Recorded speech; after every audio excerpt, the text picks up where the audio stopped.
As all meetings should begin, in the depths of where no human dares to record, I'm on the John live to anyone and everyone that tunes in, and I have a lot of updates for you.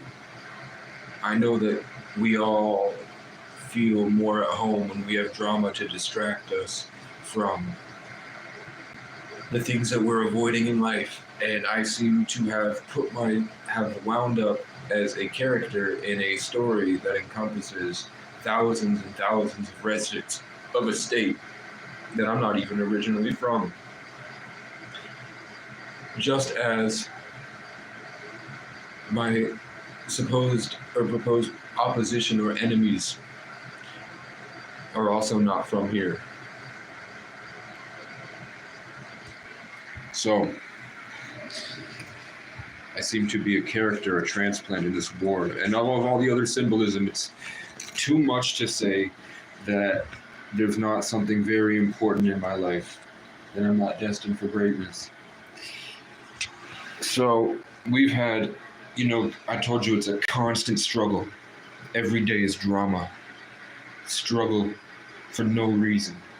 That forces me to go on this long journey, and I've been on so many different journeys.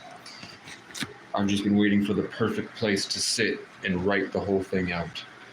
Like Frodo in Lord of the Rings, which I didn't know he does, because I had never seen Lord of the Rings until I came here. So I'm waiting for people to pop in. If nobody pops in, I'm going to give it until I'm done wiping my fucking ass. And then I'm going to go back out in the other room. Because once I've expunged this vile toxins...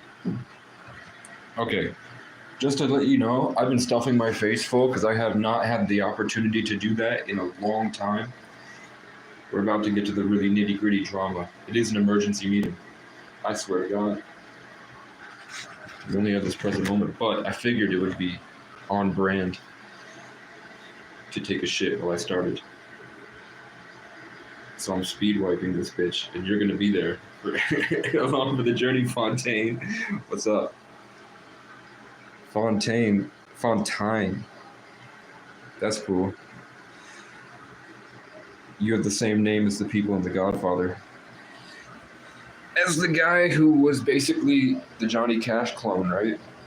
He was the artist that the mob put into the music industry because he wanted to be famous. Fontaine. I'm like Tyrion, but instead of being short and being an alcoholic, I'm fat and I eat pizza. Okay. Ike is fighting Somalian pirates. So we have things I'm going to do. Do you want me to update you first? Or do you want me to just go right into the drama?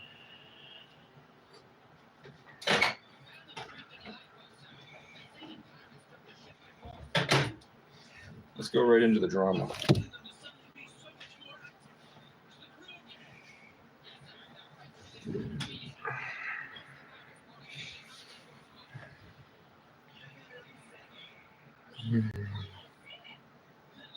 Okay.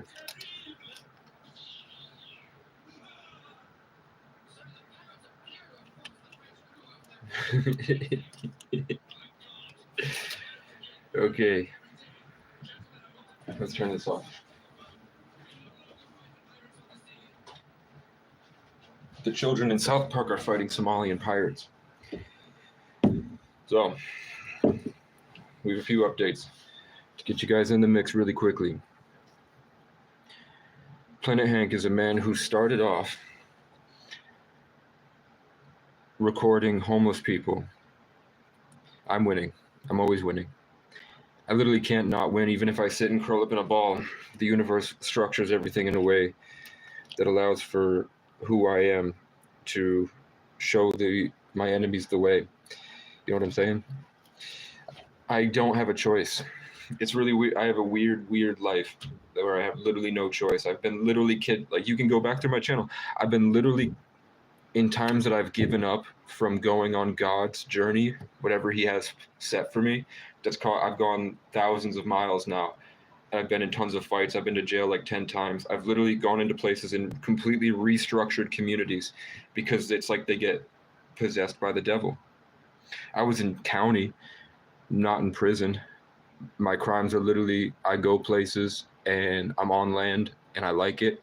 And then a bunch of fat white people show up and they're like really mad, spitting at the ground, stomping crazy. They can't look me in the eyes. And just seems like cognitive dissonance, like there's something really wrong with them. There's something really wrong. Like it's like they can't sit in their body right. It's so weird. It's like it feels like it's demonic. I'm not gonna lie. Like there's just something weird about these small town communities that were probably pilgrims that were raping and killing indigenous people. That's grown in the wrong way. So I've spent a decade now traveling through different towns for a couple months at a time since I was 14. Now I'm 25. And just making a change. And I meet people, like one of my mentors that was like a staff member in a program that he used to come up and talk to me about his problems. And I would just sit there recovering from acid, reading the Game of Thrones series. And I would just make jokes and it would make him laugh. And then he would go back down to the bottom. I was in the attic. He's now the mayor of a whole city in my state. And I've got tons of those stories where like random kids that I meet on the street that are like crying on the ground here, and I just sit with them and chill out, make funny jokes, tell them about stories where I pooped on white people's lawns because they were mean to me. And when I was in an institution once, I took a shark tooth necklace and dug a hole to the girls' room next door. Stuff like that. He's still nice. I think so. He's a good guy. But the problem is right now we have a guy in my hometown, which is 150 miles away. I'm in the capital right now of Vermont. He's in my hometown, the bottom, right? And we have a bunch of people that are addicted and come to Vermont from New York and Massachusetts and New Hampshire and Maine, all these different places, and they wind up in Brattleboro because it's the first place on the highway that you get off. So there's a constant influx of homeless people that come in and get services and then move around Vermont. I personally feel like those people that have suffered so much and live such a different life, that it's a blessing that they're coming into the state with their unique perspective on things.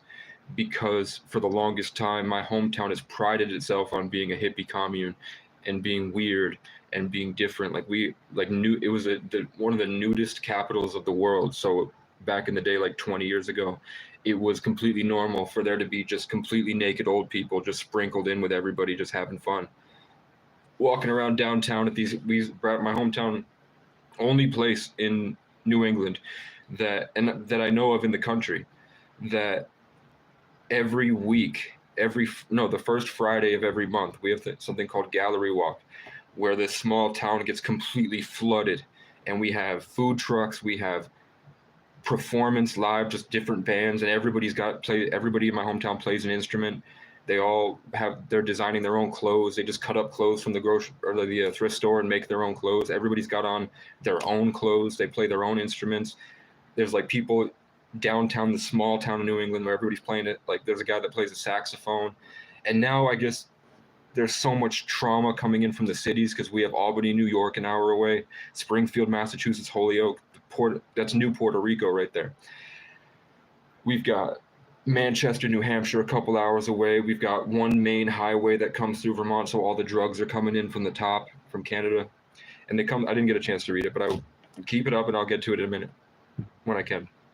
So there's a guy that's just been capitalizing off of, like I told you, that these small town white communities, I don't like the way that they're run. I don't like the way that they do things. I don't like the way that they treat people.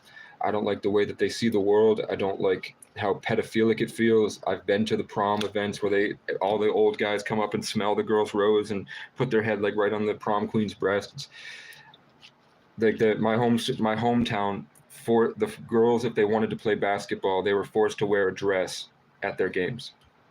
So they wouldn't wear the shorts, regular basketball shorts. They had to wear short shorts and they had to wear a dress to their homecoming basketball games. It was mandatory. We've had 2 principals cycled since I graduated in 2018. We've had 2 principals that have been fired for trying to rizz up the students. and a couple teachers that have been caught trying to sleep with students. And one teacher who's this fat chef, and we call him Chef, and he's notorious for hitting on all the girls and like going up and Joe Biden and like smelling them and shit. He fucked this fat girl when I was in school. He fucked Victoria Packard, and she's huge. She's a whale. She's ugly as hell. He fucked her. He finally got his thing. He got to fuck her in the freezer in the career center. And there's so many times they know that I'm like an advocate. Everybody knows me in my hometown's Facebook group. They all know I'm notorious because I troll them, and I do it in a funny way that keeps people coming in.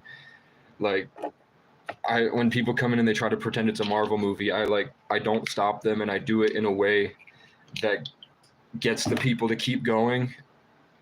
You know what I'm saying?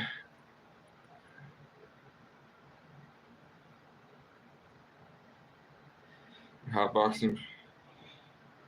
I mean, that's not bad. I exposed a police department for molesting a woman, and then they tried to search me illegally, and then they solicited a trespass, which was a felony to the entire town. Then the whole town came against me. I had people one instance I know about is that a redneck guy came up and put a pistol to my head while I was asleep in my car, and then he posted it on Facebook for a couple seconds, and then it went down. And then I was trespassed from half the town. And then I was singing indigenous music outside the state college, and literally the governor of Vermont had me trespassed for squawking. And then other instances was just like one time my lawyer didn't text me my court date, and so the police showed up and did the whole thing, police brutality, and then they knew I caught them on camera, so they stalked and harassed me for months, and then tried to weaponize mental health against me by trying to look for any reason they can that I have mental illness so that they could forcibly remove me from the town and send me an hour away to a mental hospital. And they couldn't, and then they tried to lie about it, and the only reason that I wasn't eligible to go is because I played the video of the guy lying back to him. So he left. But the cops they blocked an entire McDonald's. I was at the McDonald's live streaming, and 4 cops showed up, and they sent the mental health worker in, and he was just there to lie. He was trying to instigate me. He was trying to poke and prod at me like a bear, knowing that I might, if trying to get me to react, if I had trauma, and he tried to dominate me or press me, whatever you call it. And then I'm like, no, you don't. Or if I get any little visible emotion at all, they would take me 100 miles away from all my stuff. So tons of that have happened. But the point is, there are people that can't advocate like I can. They're not calm like this. They don't have the best head on their shoulders. They probably do have addictions, and they're probably going through a lot worse because they've involved themselves in a lot worse. They're around all the drama, so it's always coming up. So there are people that are doing that to people in my hometown that are new to the area. So it's their first time meeting people like I'm talking about ever, because they're from cities. So they don't know how secretive everybody is and the little games that they play and all the different movements they're a part of that believe different things that are aimed to, they don't know that they're picking on them. They don't know that they're fucking with the homeless people and making it all collectively, when they don't know that if a homeless person from New York City goes into this town or this state, they have no idea that everybody there has already decided that they're going to make their day worse. It's like what civil rights fought to abolish, coming back slowly. It's probably not as bad. I wasn't there, so I can't speak for segregation and that Martin Luther King movement, what they fought to abolish. But I can say that I don't, with my hair like this, I don't feel safe going out in these towns. I've had people mob me. I've had people show up and shoot at me. I've had people follow me through town all the time just because of my hair and because I wore the same outfit every day. And police brutality and tons of shit like that. But the point is, there's a guy that has 17,000 followers. He's blowing up, and he's just recording them. I've seen 3 instances of police brutality, excessive use of force, entrapment, coercing people to resist arrest so that the cops will do it to the homeless people, so that the homeless people's pain and suffering is a better performance for all the viewers. And then they get together and they target the people's families, they target the people's friends, they get him trespassed from half the place, half the town, just because he was loud and yelling at a cop because his life is really tough. And he's just trying to get his point across, because we feel like caged animals in a robot world. We feel like we're trying to, appreciate it, man. We feel like their world is wrong. And now that I'm here, I'm like right in between the woods and a motel program. And I was in between the woods and the town. It still feels like there's something off. I get it. It's a different world. When you're inside, you can organize and you think differently. And when you're in the woods, you have to put on this you have to morph into something else to allow you to survive, because the animals won't let you. It's like scratching on a chalkboard. If you're out there with this inside way of thinking, the animals can see that emotion and pick up on that. They can empathize with you. It's almost like we're only able to perceive 0.001% of the electromagnetic spectrum, which is in quantum physics, that's like even your thoughts are emitting frequencies. Your body is emitting a frequency. This is just atoms that are vibrating at a frequency. You know what I'm saying? All this is just frequencies. So animals have a greater sense, and I think we used to have a greater ability to perceive that world and sort of connect to that Wi-Fi. So when you're out in the woods, it does reduce you to an animal. I was walking around yelling at crows, like growling. I was growling at crows to make them stop, and they would stop. If I could hit the right note with my chest, and you know what I'm saying? And they would stop, and then I'd have to keep them there for the whole day. I'd have to hold them there, or else they would take it away from me. And I would it was like they rip you apart, and then you literally, like when you wake up, you know when you like sit and watch a movie, or you sit and eat this, and you start to feel good, like, man, I had a good day today. Imagine, like when imagine just like thinking about a puppy, just sitting in a field. When the crows caw, I feel it's like they dig in. Once you're able to realize and be a part of that world, the reason that the crows and all the birds are screaming is to hold, because all the animals are actually just screaming at each other. It's to hold their aura, and it's restructuring the ecosystem with the trees. So it really feels like they're digging in, and they eat it. And that's like food for them. It's energy. So like, when they at Diddy parties, when they said that they put the 10-year-old girl on the table and they gave her drugs and they raped her, and then everybody would eat food off of her, it's because they're using her traumatized mind that's now in a spiritual psychosis, something with black magic in the ether, that they're like using her eyes and her perception to take part of her soul, and they're eating that. That's what it is. That's what it's all about, is the spiritual energy of children. And they're basically every ancestor that came before them, all the good karma, all like the legendary things that they've done in her bloodline that are present in her spirit, because her genetics are like Wi-Fi tethered to the heavens and to everything. Diddy parties are there literally eating the life of her ancestors and consuming it to grow bigger. Like I think that's Cell in Dragon Ball, and that's in Adventure Time, there was the episode about the wizards where there were these big frog people that had tadpoles in their brain, and they were a conscient hive mind of tons of different tadpoles, that every time he gained more knowledge, a new tadpole would show up that represented the individuation process. I'm gonna read it in a sec. I'm not ignoring you. Basically, people like Diddy and all these people are trying to collect all the different tadpoles, so they have thousands of children that they've done that to. That allows them to be bigger and more powerful on Earth, and then they want to stick around. So they have a secret, probably using nanotechnology and probably using something that's in the gland of a jellyfish deep in the ocean that they harvest, that allows for the telomeres in your brain, that the same way that this with iPhones or MacBooks, when the new one is made, the old one suddenly goes obsolete and stops working right. That's what we have, but for age. We have a program in our body that tells us to age at a certain point, that these people have just clipped, and now they'll never age. The same way that a child is just constantly producing stem cells and rejuvenating, they can constantly rejuvenate as long as they are consuming children. So that's what it is. The point is that there's this guy that records homeless people crying and screaming, and then their families are getting hurt, and then communities are going insane. White people are just going insane on the internet, and I've seen people threaten to shoot kids. So it's like a black man, and he's a black business owner in the community that he wanted to put on a rap show at the local Stone Church. And then entire town of white people slammed him on the internet. People were threatening to shoot his kids. Like they said, I know where your house is, look at my assault rifle. And it's just another business owner down the street, or like a guy that works blue collar.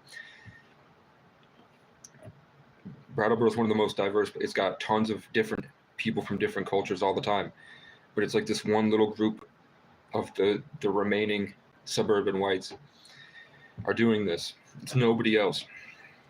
Hate to say it. It's literally nobody else. We're all just watching like, what the fuck? But there's so many of them, and they all have guns and property, and their cousins are a state representative. So finally, during the Super Bowl, I'd been going at them for months, just calling people out, trolling them. It's basically being that in that position that encouraged more people to come out. And now more people, every day there's just constant drama. The Keene Sentinel over in New Hampshire has picked it up. Brattleboro's picked it up, and then we figured out that Brattleboro was owned by a Russian billionaire that hates the town and has been building monuments to say like a big fuck you, because that's what you do when you're rich, is you spend all day working out how to exert power over other people, like all these Freemason buildings. So he's one of those. How do you think you can become a billionaire? You got to rape kids. Satan is the king of the earth, right? So that's why Elon Musk was fucking Amber Turd and Johnny Depp was fucking Amber Turd, and then they did this big ritual. But for whatever reason, I just saw too much, and I've been through too much the past couple of years that I felt like it was cool to be this force that would go down, and they don't know where I am, or they remember me sort of from when I lived there. So for me to be in the trolling people, and all of a sudden there's these bad bitches on my suggested friends, because they see all the attention I'm getting and people are looking at me, and it's cool because I was like an outcast because I had a brain injury. But he's in the crossfire right now. So it's getting picked up. So I'm looking for people that want to download everything that guy's posted for his 17,000 followers, in case he tries to restructure his brand, because we're putting him on blast, so that when he does try to run for a political office, we can have everything he said to keep him accountable. I heard you say. And then we also have, I have a mother that is extremely narcissistic, bipolar, has lived in Section 8 for as long as I've been alive, pretty much, alone in isolation. And she has a lot of issues. Like one time her Farmville on her computer, the charger broke, and she threw herself on the ground and screamed, and then kicked in circles and just span in circles, screaming and crying, until one of her boyfriends got her a new thing. She's an addict, but she doesn't do drugs. She plays Farmville. She's got severe issues, and I'm her only son, so she takes those issues out on me all the time. So one of the things is that she's lied to the cops to put a restraining order because she likes feeling that she has control over me now that I've left the nest. So she uses that. She tries to bait me. So if I respond to her at all, or if I respond to anybody that messages me for her, if I say anything at all, I'm liable to be arrested, and she does that all the time. She did that for years. In some of my worst traumatic experiences of my life, where I was at my lowest, she was this force of abuse for years, along with the prejudiced people I'm talking about that targeted me just off their preconceived notion of my behavior and character. They don't know anything about me at all. I've never had a conversation with any of them, or my mom for that matter, other than her doing these things and then trying to take advantage of my little boy. Oh, maybe I'll have a mom for once. It is what it is. So she tried again last night. She's trying to use my aunt to bait me into getting myself arrested by responding to her because she got away with a lie to the police. Because they believed her, because I have tattoos and I drove a Dodge Magnum aftermarket everything, and I smoke Black and Milds and have Timbs.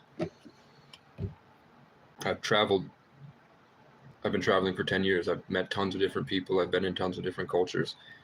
That was just what I liked at the time. I finally got money in Dogecoin, so I was blessed. I got on Tim's. I had a gold chain and a snapback. I bought a nice car, lived in it, got a haircut. So everywhere I went, I've been ripped out of that car. Cops have just broken into the car. People took power tools and would like take a skill saw and just cordless skill saw down the side of the car when I was sleeping in a Walmart parking lot. And there's tons of other people, but they hated me because I look like I'm the hood kid that might be bringing drugs in the community. They think I'm a crackhead or something. They think I'm a drug addict. Meanwhile, I just wanted to treat myself because I worked really hard and God blessed me with some money. But that was 4 years ago now. It is what it is. So people are now coming at this guy on the internet, Planet Hank. People are tagging his sponsors. People are saying, what the fuck? So this is what I said to his sponsor. So one of his sponsors, Home Security Service, because people were calling out in this big, I'll show you. First, I'll say the Home Security Service. He said, in response to our sponsor, and this is in the Brattleboro group. He said, in response to our sponsorship with Planet Hank, we started sponsoring Planet Hank early on. We decided to get behind what he was doing at that point, as it was bringing new light to the crime that was happening in Brattleboro. Meaning like break-ins,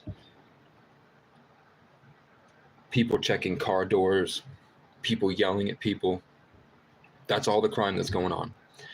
And drinking and driving, like drunk screaming at each other. No shootouts.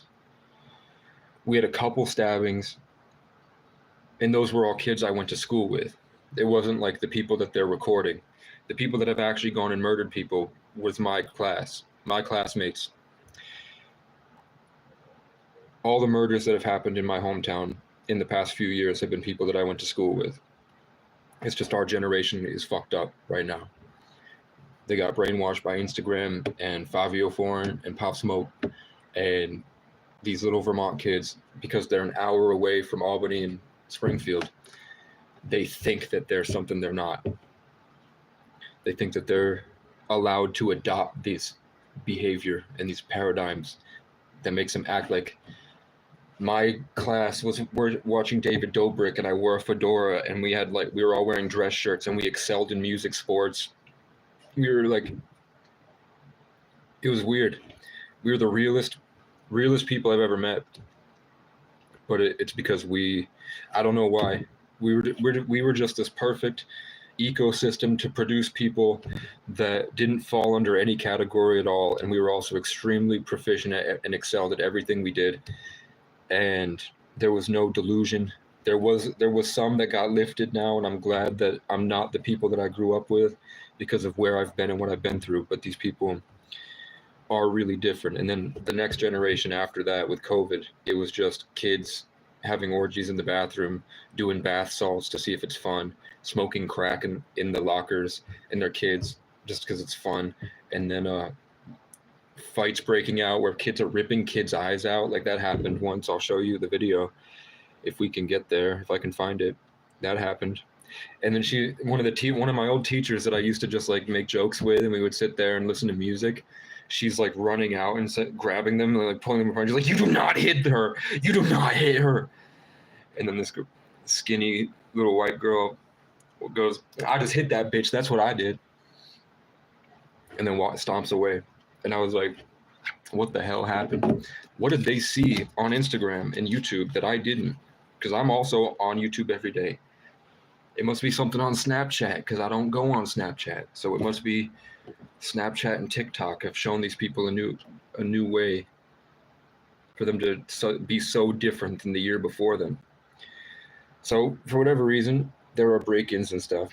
So Home Security Service was encouraging Planet Hank and sponsoring and paying him a lot of money every month to go out and spend his days responding to police calls, going and recording homeless people crying and screaming, which turned into, for views on the internet, the police would purposefully fuck with the homeless people, drive them into a state of disarray, or just trigger them, activate their PTSD, so that then when they respond violently, or out of what they also do is like, say you're confused, like the cops, I don't say I'm a cop and I'm not, or let's say the cops come to me, or let's just say the cops come to somebody and the guy's confused.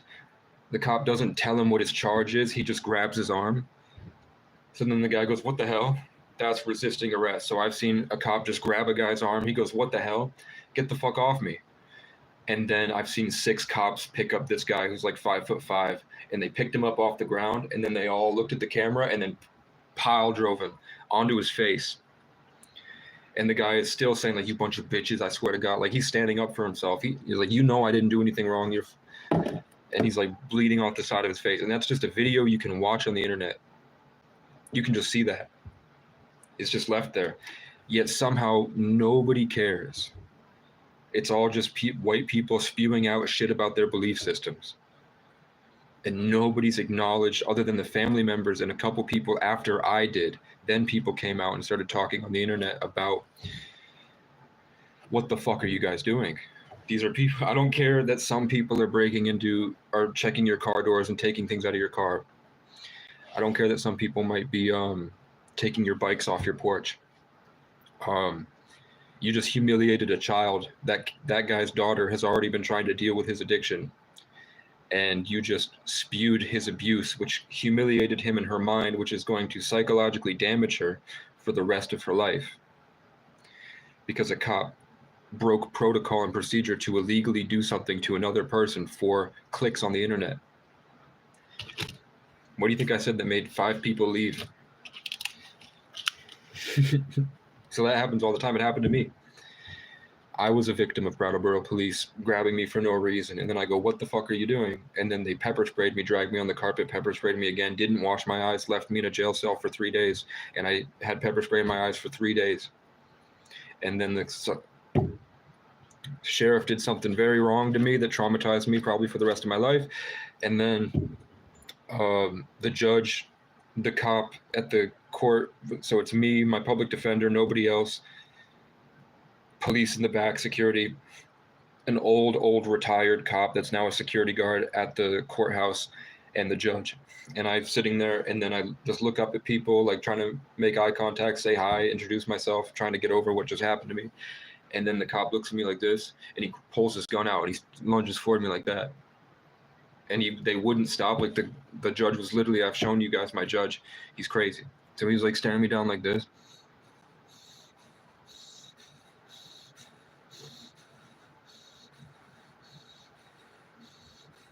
And I'm just sitting there like this, like trying to hold on to what little of me I have left.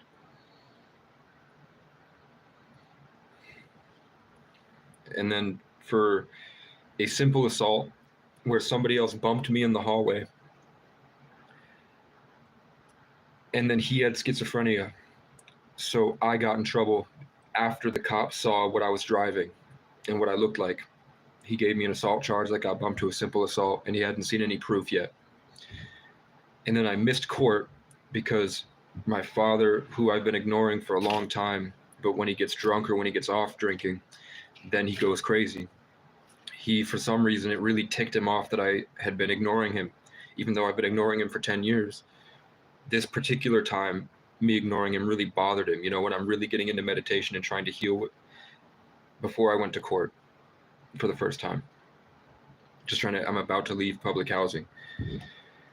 And he calls the police and lies and said he calls him for a wellness check and says I might be dead in there. You don't know. It's just fucking with him to see what they do. So the cop illegally broke into my apartment, and then he was sick with the flu. He sneezed on my bed in front of me, walked away happy. I got sick with the flu. I missed court. I'm calling them. I say, I literally have, I can show you, I can bring the thermometer and we'll do the thermometer. I'm emailing them. I'm calling them. The women at the clerk's office are the biggest bitches I've seen in my life. They're just angry. They're aggressive, violent to me, like violently telling me like, no, treating me like shit. And I'm like, I had no control over this and I don't know what to do. I've never been to court for anything other than family court. I don't know what to do. Can you help me through this? I'm really sick. I'm not fucking with you. I thought that they would, we're all people and this was such a minor thing. I figured they would have been like, sure, and we'll reschedule. Sorry. Just go to the doctors and then give us a doctor's note like you do in school. That's another institution that seems to be for the people. But what they did is they all hung up on me and not even my lawyer messaged me. And apparently they put a warrant out for your arrest. So the cops came at me. My mom lied to them one night. She exaggerated. I told her I'm going to go get my car battery charger and charge it and then leave. And then she called them and said, I'm going to get my bat. And she told them I had a grenade. That's what they took. The cops told me that in the report made, she said that I had weapons like grenades and guns. So they showed up ready to kill me. And then when they saw this, they just attacked me. And I had no idea what happened until a month later, when I had my head a little bit more on my shoulders and was able to think about what was going on. Because for the next month, I was surviving in sub-zero outside, traveling and getting ripped out of cars by police because I'd show up in a small town in a nice car. So cops were pulling me over, screaming at me, slamming on my window, ripping me out to search me, following me places, trying to solicit trespasses, harassing me everywhere I went. And I'm trying to deal with this trauma that I just went through about like losing my power to somebody and all this abuse and betrayal and gang stalking. And now I have actual violent cops that have qualified immunity that I can't fight back against, attacking me every month for the past 3 years. So of course I'm in my Brattleboro group trying to expose this because I figure in my story, I came from my hometown and all this great stuff that I've done. I figured I should help my hometown at least because it seems to be where the craziest people are. It's also one of the coolest places in Vermont, it seems like. So he said about Planet Hank. Planet Hank blew up because a guy named Brian supposedly took his bike. So Hank followed him around town, got out of the car and started screaming at him about his bike, pushed him off the bike and chased him down the street. We don't know if that's Hank's bike or not, or if it was just for content, because he's that type of person that might lie about content for clicks. He might perpetuate a lie that gets white people mad and bandwagon with him because he knows that's where the money is in white communities. So one of his sponsors, Home Security Service, that was paying for him to go record all this stuff that happens to homeless people on the white side. So they're very happy about the abuse that homeless people are going through, and they don't understand why the homeless people are reacting the way that they are because they've never had to go through anywhere close to what I have and what they've probably gone through a lot worse than I have. So it's a lot of these people that are realizing that people are starting to hold them accountable and they know that the jig is up. So they're trying to lie on these Facebook groups of thousands of people. So we started sponsoring Planet Hank early on. We decided to get behind what he was doing at that point as it was bringing new light to crime that was happening in Brattleboro and showing that Brattleboro PD was dealing with.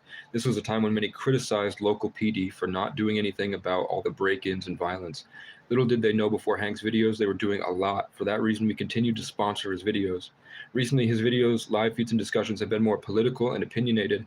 I've already communicated with Hank about bashing a local organization that we have worked with for years, and he professionally acknowledged it, apologized, and eased up on it. Again, our sponsorship has been more in support of Hank showing the community what Brattleboro police and fire departments do every day. That's what he said. I immediately respond 5 minutes later, before anybody else had a chance to like or comment. I said, We have a list of victims who were attacked physically, verbally, and socially for being associated with the star of an episode of the Planet Hank live show. You supported the abuse of a select minority in your community because of actions of people who you group together who are not associated with each other.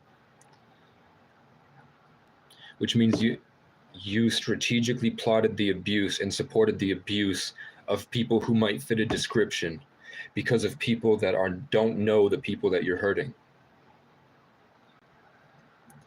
You participated in the New World lynch mob that went at families and friends and humiliated children who were already suffering. You are held just as accountable in their eyes and all of our eyes. You knew what it was. You liked that people were getting hurt under the guise of raising awareness. We're not stupid. And that got double the amount of likes that his comment got. And then somebody else said to them, a Planet Hank sponsorship does nothing to support the local police or fire department. So that's her polite way of saying you're bullshitting. Then somebody else said, thank you for posting so people in the community can read your response to this development. In the beginning, I also appreciated that we were getting to see how much our police and fire services do for the town. I kept an open mind about Hank's motives for a while, even when his responses to people, including me, who challenged him, felt cruel.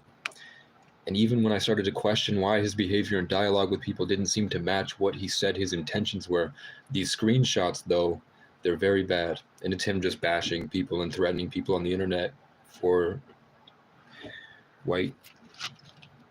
And one of his biggest videos is him fighting a white supremacist. And I'm like, that's God. You're attacking your own beliefs. And he especially hates black people, even though he dresses like he's from the hood and talks like he's from the hood. He hates black people all the time. It's really weird. He's a weird guy.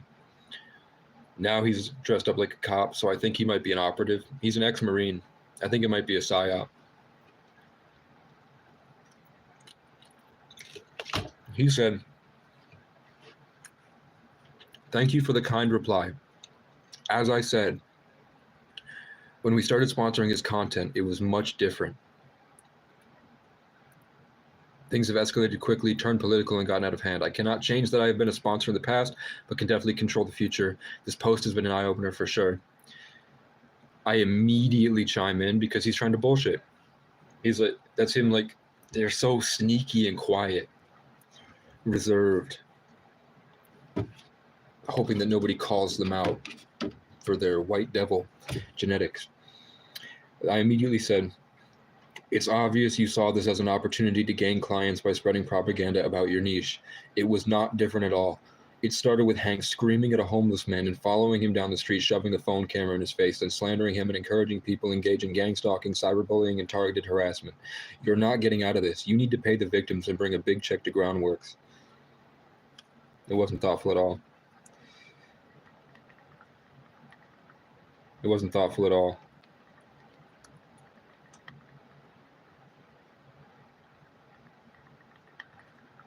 At all. He's pandering to keep. It's pandering to keep the business alive,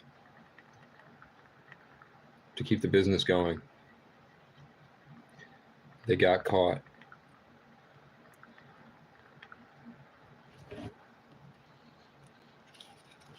Then I said, you didn't back out when it got political. You backed out because you're being held accountable. Then C.G. Bingham said, but surely you can clearly see from his post what his deep beliefs of the world and people you don't like him and should pose a huge issue in supporting him. Imagine if someone was interviewing for a job in childcare, but they actually expressed multiple times that they actually hated kids. Would you feel good at hiring them in the position? I feel like he would set aside his hate or annoyance of children to be a good childcare provider. He cannot represent his entire town. He's not from here.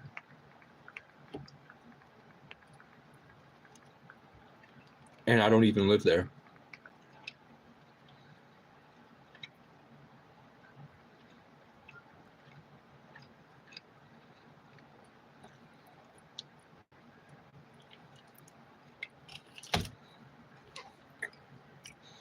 Good. Now be a hero. and take action.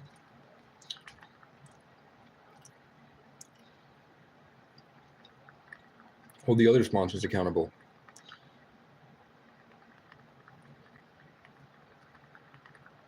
And work to help the people they aim to abuse.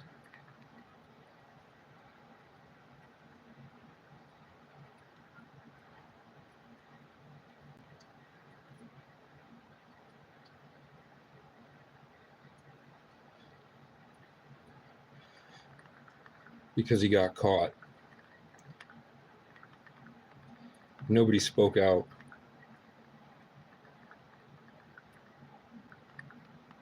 He'd be giving him more.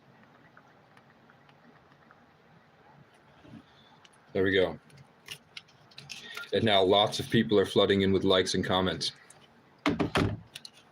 Because 2 years ago, somebody, because I made an achievement in my life, somebody went down to downtown and spray painted my green heart because I made the news for helping members of the homeless community by going out at night with a bat and a literal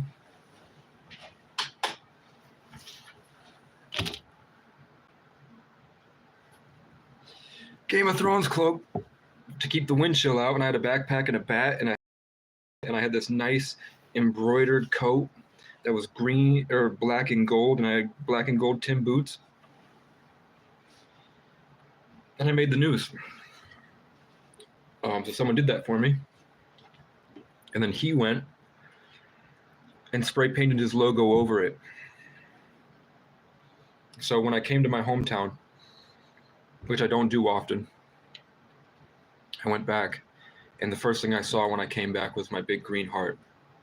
And then leaving, I saw that he had spray painted his logo over it. Completely empty space, and he put it over mine.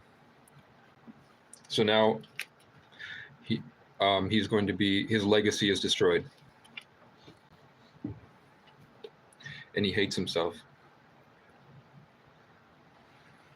Like every cop and judge that has ever come against me. Ha ha ha. So of course, I can't have a victory without my mom doing anything. So she's trying to bait me right now.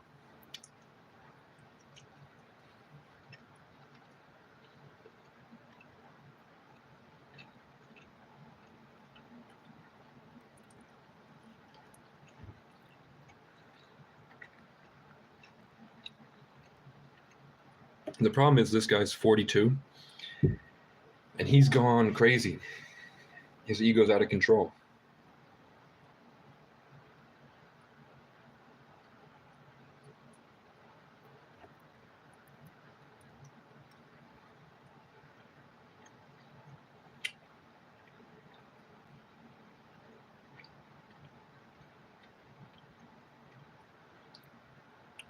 People are suing my lawyer.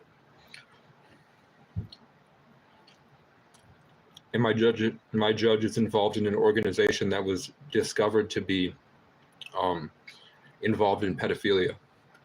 And my judge also has been letting out police officers that have been found guilty of pedophilia. One was 6 years of raping a 10-year-old girl until she was 16. And he got 30 days in jail. But I've had to go to court for getting bumped into and then being confused about the court process, but working and advocating very hard to maintain a positive relationship with the community because I wanted to help them. And I was abused and tortured and molested and attacked and degraded and gang stalked and had to survive and had to fight for my life. I've had to choke out people that wanted to kill me. I've had to throw somebody on the ground and hatchet his ribs until he ran away coughing and screaming. And the police took that guy's side. And I've saved tons of animals. I've fed tons of animals. I've brought animals that I found to wildlife reserves and saved their life. I've gotten children off the street. I've prevented a lot of rapes. And I fought every day to make a way for anyone suffering the way I did, running through the forest to be able to walk down the trail I paved. So we have to call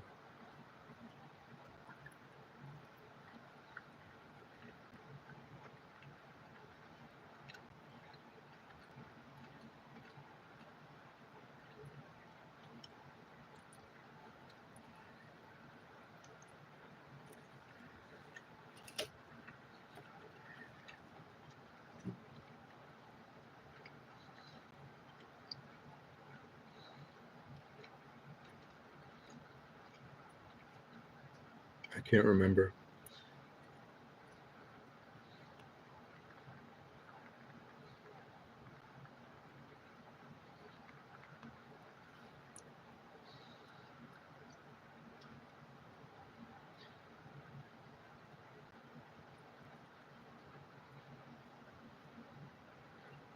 How the fuck do okay. I have so many phone numbers that I've made so many phone calls the past couple weeks.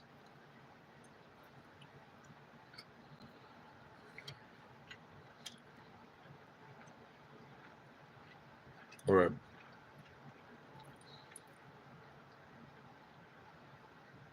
What up, Westy? What up, Westy? We have to call a lawyer.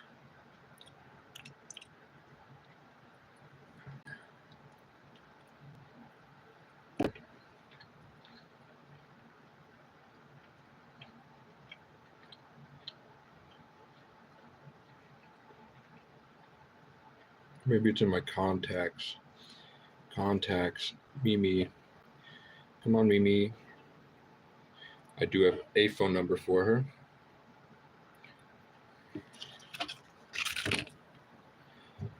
A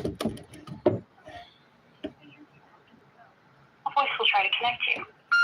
Casey O'Brien.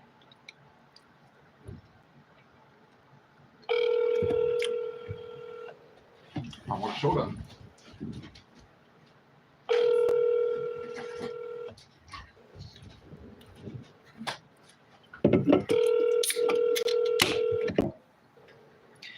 Cream soda. Answer the phone. You're nothing. Hello? Hey. Can you hear me? Who is this? Yes. Okay, this is Casey O'Brien. Hi, Casey. I'm in court right now. I have to step back in. What's going on? Okay. Well, my mother has expressed interest in dropping the charges, but I've told my aunt specifically, like I left a message saying, hey, this is kind of like my mom's last chance to be the hero and say she exaggerated. And I said that I'm not asking you to talk to my mom. I'm telling you because I'm legally not able to say anything to her and I can't respond to anything that she says to me. So I'm telling you just that that's where we're at, just because you're my family. And what my mom... So this is what I'm going to do. This is Yeah. what I'm going to do. Why don't you send me a text of what you need me to do? I got to go back. I got you. No worries. Okay. All right. Thanks. Good luck. You're a hero. Hello? You're nothing. Hello? It's like, who is this?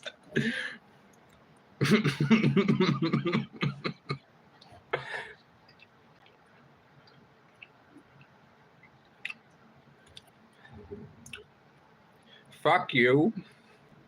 Now we're texting Mimi. Not Gemini. Mimi. Mimi Brill, to be exact.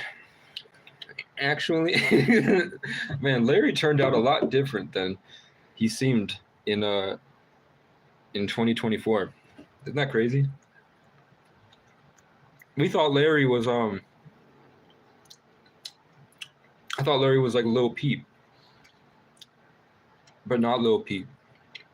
Larry doesn't even look like I thought Larry looked like. Things have changed, man. Larry just Larry. I'm not going to say which one of you it was, but one of you popped up on my suggested friends. So I found your Facebook. And one of you have been stalking me on Facebook. And it's not Wesley or Larry. I don't think I've even spoken to the guy yet. In the garage. Okay, we're touching Mimi. Hello, Mimi. So you guys live in it's not where I thought you were in the South. You guys are more, it starts with a D, I think. And you might be like in Indiana or Illinois or something. Or like one of those places that's like up. And like one of the band of lawyers. Shout out Mimi though. You need to gather a band of lawyer.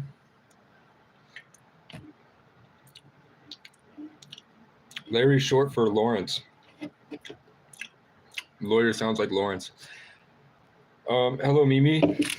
This is Casey. Oh, she doesn't know my phone number. She called me the other day. This is Casey. Okay. My mother said to my aunt, she thought because she called my other lawyer involved, which may have been Jansen or someone else, and said she exaggerated because of her PTSD. My whole fam on EBT for CPTSD. I'm probably a deity. I produce extra DMT.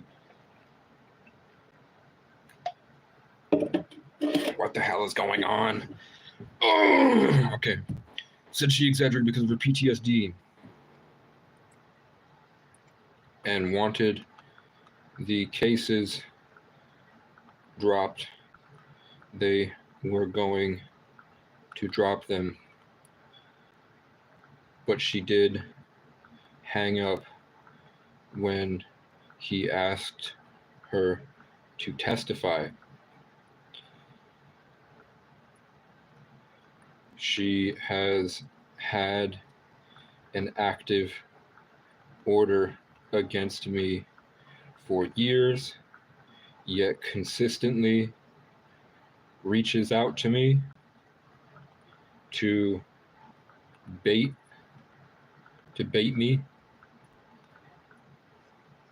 and also uses it as a tactic to gain sympathy from her father, who sends her money,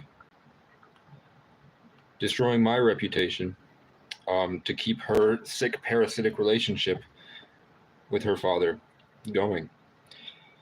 Trying to get a camper out of him. Let me just get this camper. Give me this camper, please. I need it. My son's a piece of shit.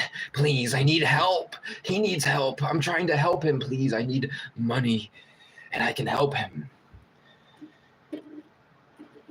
Then she's over there like, catch it. Boop. Let me hit the button. Catch it. And then I'm like, my mom loves me. Now I'm in jail and a victim of police brutality. I may or may not have been raped. No one will ever know. Was Casey raped? Is Casey indigenous? Who knows? Only Casey, because he knows all. But you must know that this great value cream soda is like $5 for a 12-pack, and it's the best soda I've ever had, other than Coca-Cola.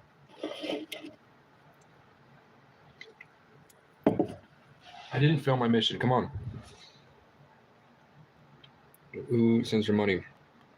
She has been calling places I go and police that are for the areas and trying to slander me, convincing them I am someone I'm not, in the hopes that I am hurt and she can play the savior. It has been savior. It has been extremely difficult to deal with, and I have so much else going on that it's very detrimental to my progress.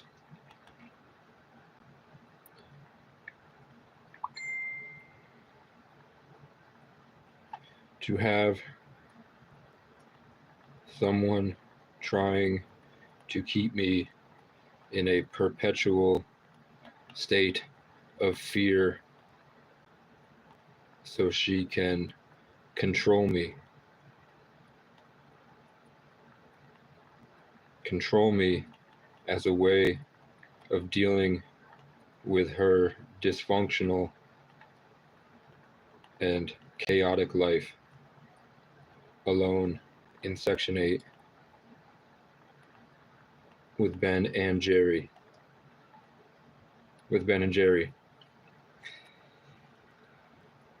I don't know how to communicate to her the phone number to call to stop pressing charges and removing the order, as she has implied she intends. She has intentions of doing. My haberdashery. Okay. Oh fuck! I misspelled doing. It's DM suing. Doing. Now I hope that it goes beep beep beep beep beep beep, and her cell phone is ringing. The phone is ringing, and the pedophile judge has to look at her like an evil dragon, and she has to be like, "I'm just a kid, and my life is a nightmare." Wait, we have more things to do. Give me your firstborn son, and I'll make you famous. Sacrifice a chicken to me, and I will give you $20. I get one chicken. Sacrifice, you get $20. Give me one child, and I will give you fame and fortune. Remember to celebrate small victories.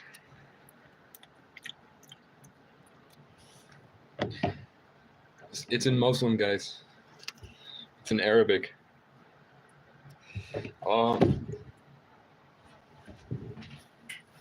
So I know you guys are all busy at work and suffering in the Matrix, but hey, look, guys, I've been drawing. I drew my mission, and it's got a big heart with wings, and I did the cool S. It's my mission, guys, right here, right now. It's nothing. Mission: do nothing. Sit around. I get you sitting around for months. You get a destroyed legacy. Because the police that were reptiles did it to me. Okay. What's up, brother? Draw more. You can't tell me what to do, bitch. I'll have you know that this table is 4'2" exactly. What do you think about that? I'll measure the fucking lamp. This lamp is 27 inches. With my phone. 6.5. That's how tall. You're 4'2". You're 67 inches.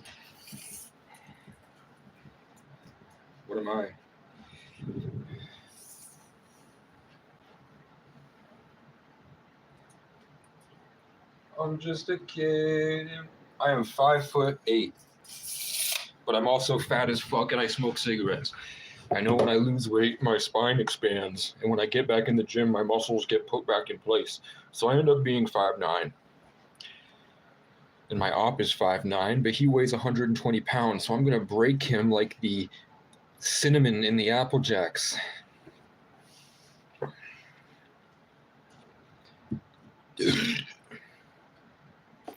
Now, is there an email that I can call my phone warranty? Where's my, I made a to-do list. Okay. I have a to-do list, guys. Look, I did it. I'm organizing. Warranty on my phone, GoFundMe 100 push-ups, and then I have to go to the dollar store. Now I'm probably not going to do any of this shit, bro. We're going to check the comment section of the Facebook group to see how my war on terrorism is going. I'm just a kid and my life is a nightmare. How is everybody? Are we all interested in creating propaganda using homeless people and turning them into super soldiers so that we can weaponize them in my army and I'll build a compound in a commune and we will continue this fight? Or should I give up and be normal? How do we feel? Should I go be a normal person and like be like constantly? Should I be my... Okay. Who else feels like they're completely disassociated from their body and they have to constantly do this connection where they have to force feed your intentions back into your body in order to be present to the moment? Does anybody else feel that way? Like you're just floating in the ether and then to exist on Earth and make decisions and incorporate things? Well, I already did, bro. I've been doing that for a long time. Look, you're all my favorite albums. I'm the case you live inside. I still take you out and play you as I drive. Flying down the dirt roads with a bear cub and a peregrine, my heroine beside. The greatest gift this world created is the illusion of goodbye. You're either with me or you will be cast aside. And I will wake up fine when it's time to do it all again. From now until forever, I'm Kehasa Francois O'Brien. What did I say? Wake up. The one you left to die. The only one left standing. The life you never live. A love you don't deserve to understand. One day you'll wake up and realize it's always been exactly as I've planned. I'm those iridescent lights. Blinking billions of eyes. Everything you think you know is a lie.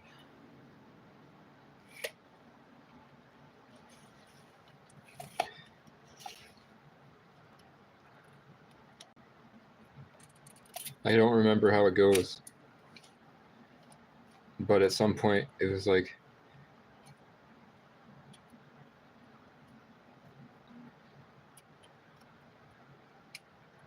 Alien, Indigenous, and Irish. In a wildfire incarnate. In a caring child who wandered alone until he died. He wandered alone until he died, fighting to save the lives of those who ostracized him. Only the forest heard his cries. Somewhere deep a green heart writhes. Glowing, growing, that caring soul survived. And now he's in the air you breathe, thriving. Bittersweet parasites. Because they talk about me. About all the good things that I did. And that everyone that has ever done anything to me, when they hear my name, it's a bittersweet parasite that grows. I feel like this is the third time that I've done this. I feel like deja vu happened.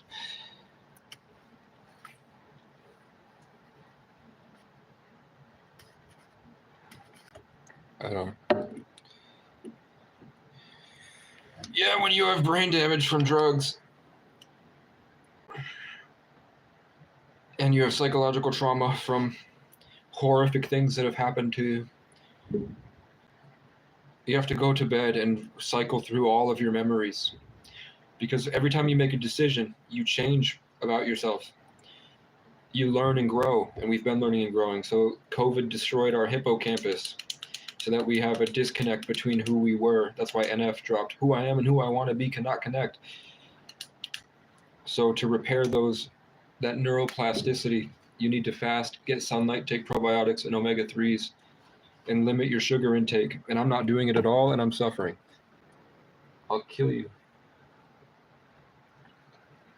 So once you start to take in fasting, neurogenesis, ketosis, which is when you have no sugar at all, because when you consume sugar like this, it activates glycosis immediately.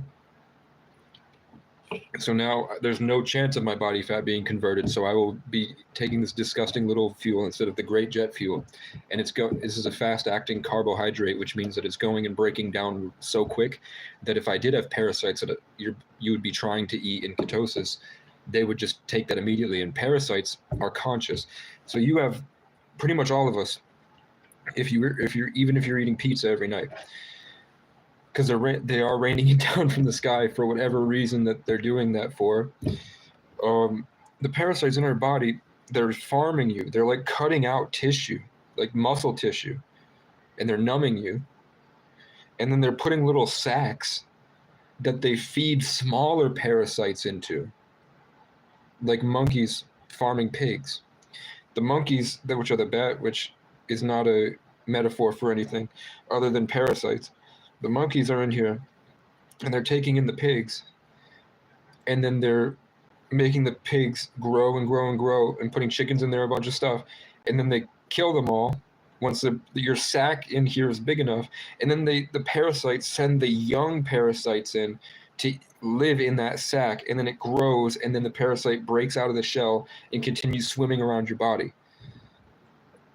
But if your body goes into a state of ketosis and fasting, your body, your stomach, and all the different processes in your body are like, shit, we're out. What do we do? And then all the different bacteria in your gut, your probiotics, your good workers look up and they're like, there's a fucking dragon living in the fucking cavern up there just farming parasitic energy. Let's just reach up there and swim up there and grab it. And then we'll fucking eat that bitch. And then consume all the proteins he was harvesting, and then kick out whatever's left. So your body goes through an inner rampage to destroy all the different disgusting demonic parasites in your body. Literally, they'll swim up and they'll go into your brain and they'll push on the part of your brain that deals with food. So I've sat here for a week now, and I literally send a signal to my brain like, I'm going to fast, and that's going to give me hope for the future. And I start to imagine myself buff and surrounded by all the women that used to like me, and everybody loves me again. I'm high on believing that you're in love with me. I'm hooked. Ooga.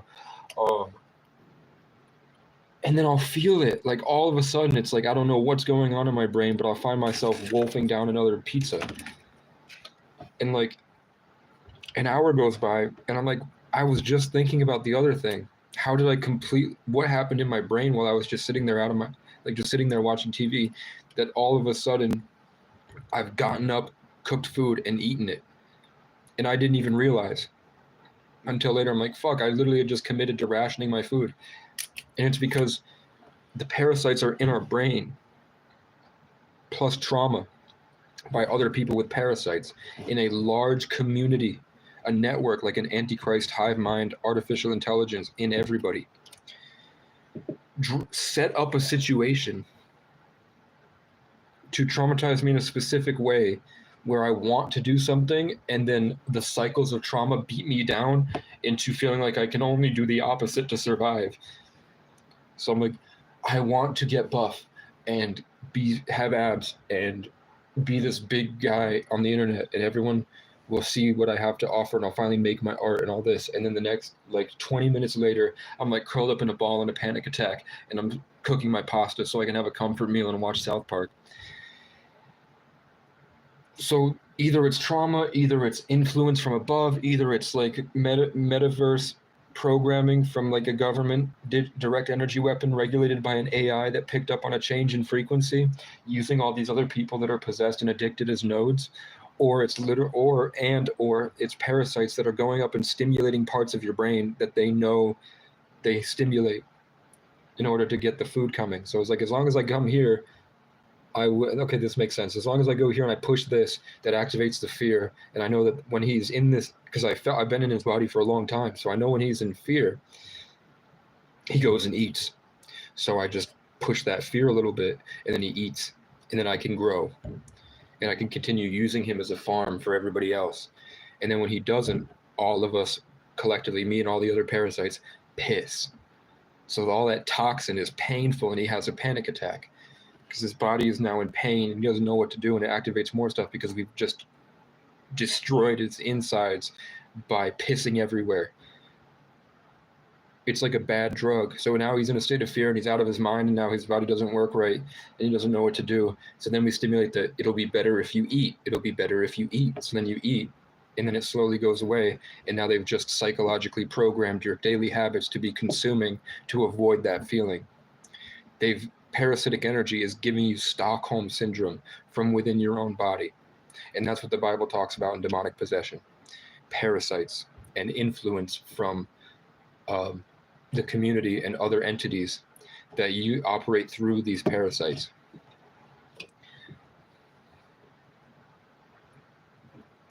So I thought, like, if you haven't noticed, I seem a bit healthier. My eyes are a bit brighter. I'm different. Like, I've definitely been picked apart.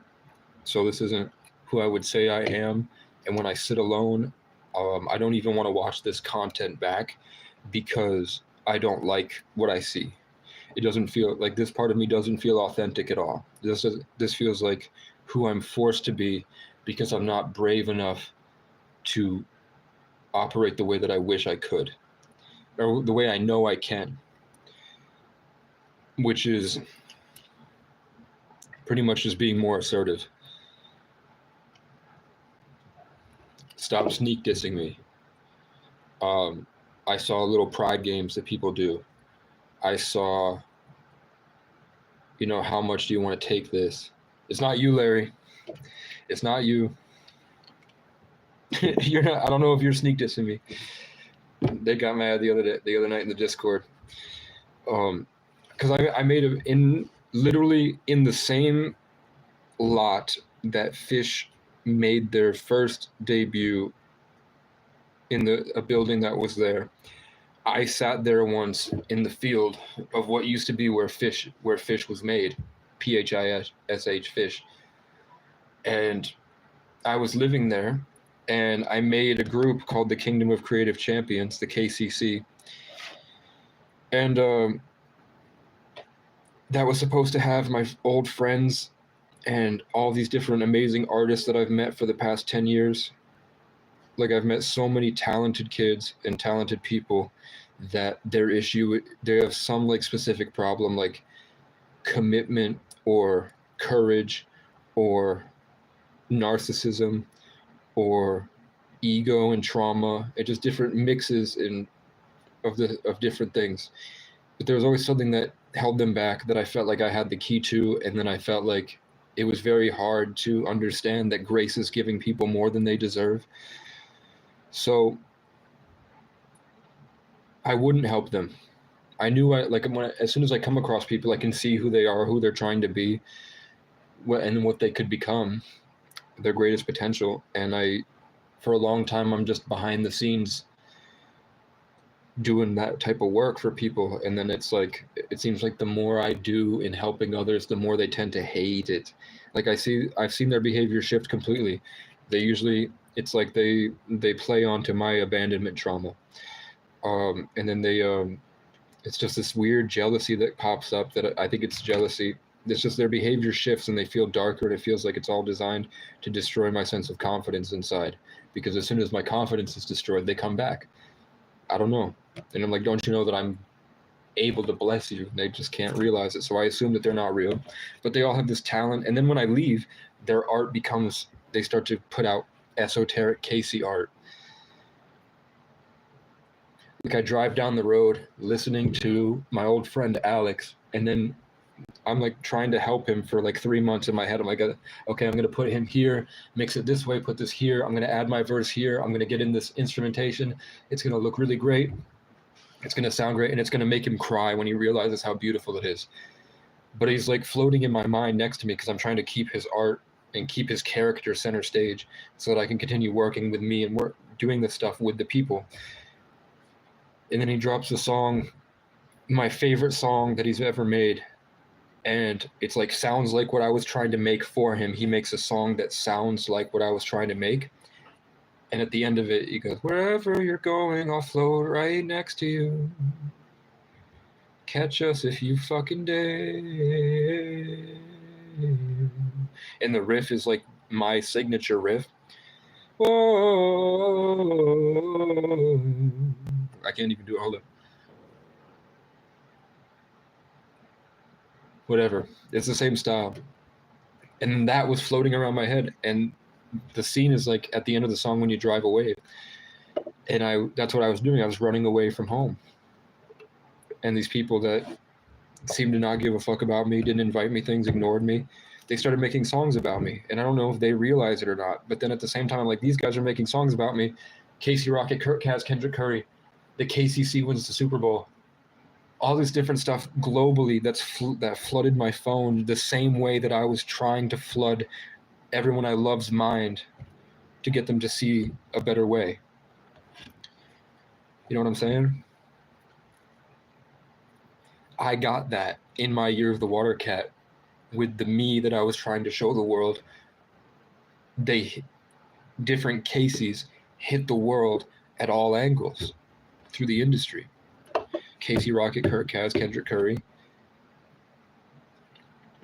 Then only when I was promoting the story of Brian Boru, so I kept putting it on my Facebook, pushing the story of Brian Boru, my ancestor, only then did Blake Backert blow up. And then as soon as I stopped, Blake Backert left. Then I broke down behind Fred's Energy in Morrisville, and then Fred Beyer blew up. And I was watching Oni Plays, which is Irish Chris O'Neill, Casey O'Brien, Chris O'Neill, C.O. O'Neill was the Irish Viking king that came after Brian Boru. O'Neill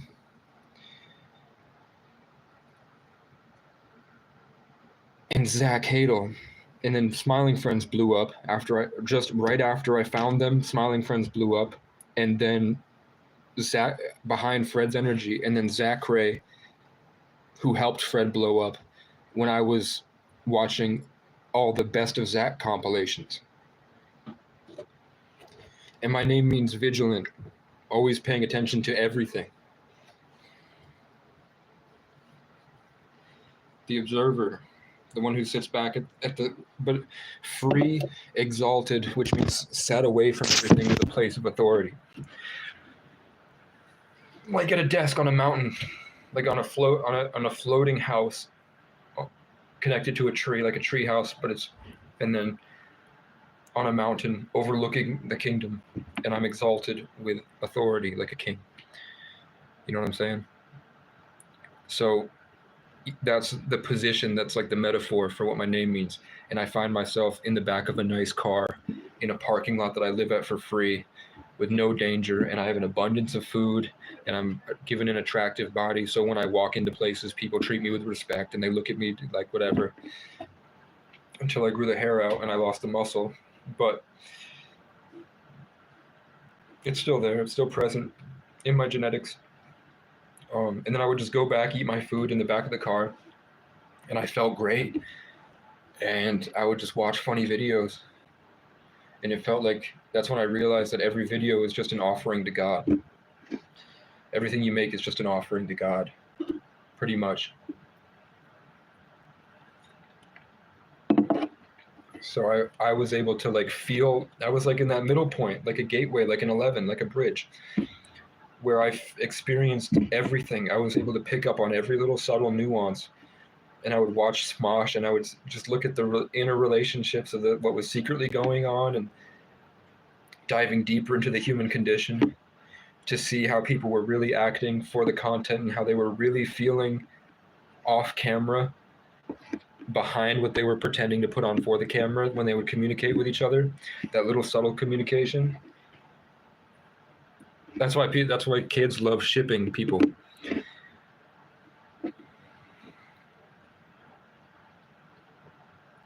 And just being able to pick up, what's changed in the people, in the characters. So I had hundreds and hundreds of characters who I was watching on the internet of their real lives. So then every now and then I would just record a video. When I'd start to feel it, like I'd put myself together enough and I'd go through a video. I think one of my favorite ones is the one, I think it's probably taking a dookie and talking shit. I think, maybe, or taking it. Yeah, it was an old I think it was like an early 2023 video when I still had the Dodge Magnum, and I was just shitting outside and worried about the cops showing up. That was like a good time in my life, even though it was horrible and I hated the people and I was always in a state of fear. Fighting, I wasn't always in a state of fear, but I was driven so far away that fear didn't exist anymore. That's how you learn to cope with fear, is that it's like it doesn't even register anymore. At some point when you get through the stuff that used to scare you, you're just conditioned to. And I don't know if it's that I got more comfortable in those fearful places or if I tuned it out to a point that I could function, but I'm really proud of what I've become. There we go. I'm really proud of what I've become and who I've done and what I've done. You know what I'm saying? So, who's texting me? Right on time, serendipitous moment from the technocratic overlords. My Bible app says, "For the wages of sin is death, but the gift of God is something."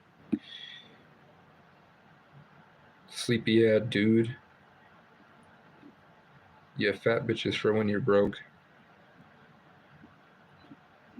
There he said. And then I have bad bitches on my suggested friends. But if I friend request them, I don't know what they'll do. Alyssa Catherine mentioned me in a comment. I'm not fucking dealing with you, bitch. I'm not trying to run for politician. I'm running for the king of the Mongoloids. And I'm pretty close to having a bunch of feral animals running through these small towns, just mauling everyone to death until you all have a wolf lunging and pouncing at your face and then ripping your head off in one bite, ripping your whole face off in one bite, and then you're on the ground, and then the wolf rips out your spine, and then it runs away with it like a stick.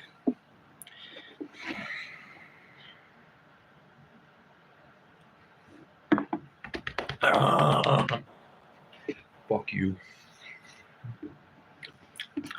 Your next Chinese meal will bring you more cookies. Every Chinese, remember I will get a large sum of money soon, and then I won the lottery a little bit. I won like $200 in the lottery. Then it said I will be reunited with an old friend, and then one of my old friends sent me $100, and then now it says, remember to celebrate the small victories, and now I'm here just reminiscing. And then it also said my education will play an important role in the impact I make on the world. And that made me feel like, oh, I went through this life for a reason. And now I don't know. I talk to community action programs.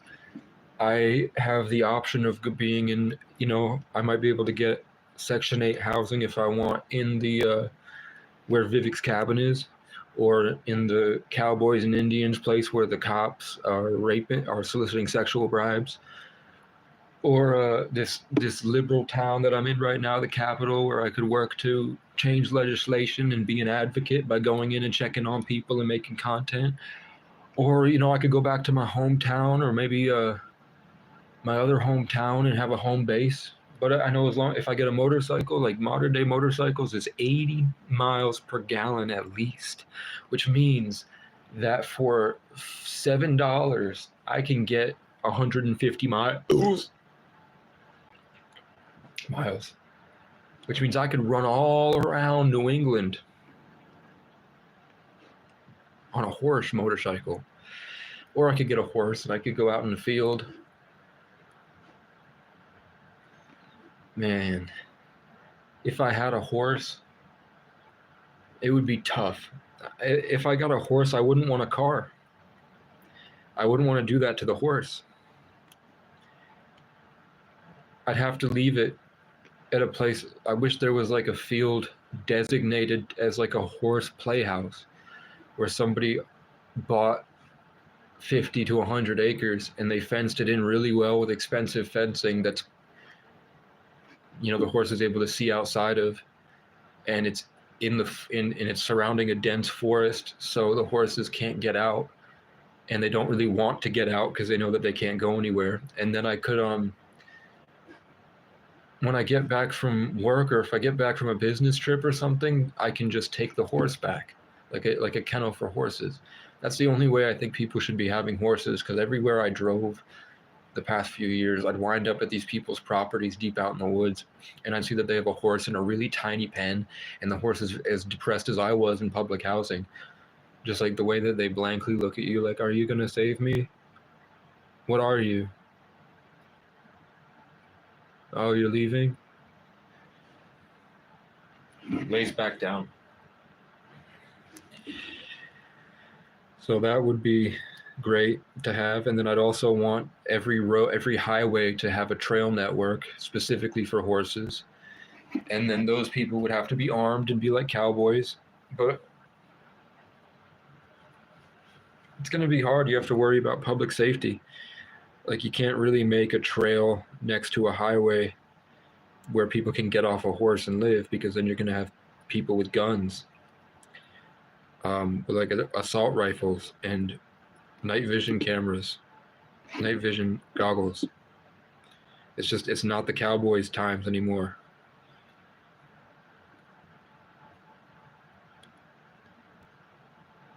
God, how many people do you think died just riding on their horse through the forest, and then they got picked off by a bow and arrow from someone in a tree or hiding behind a tree?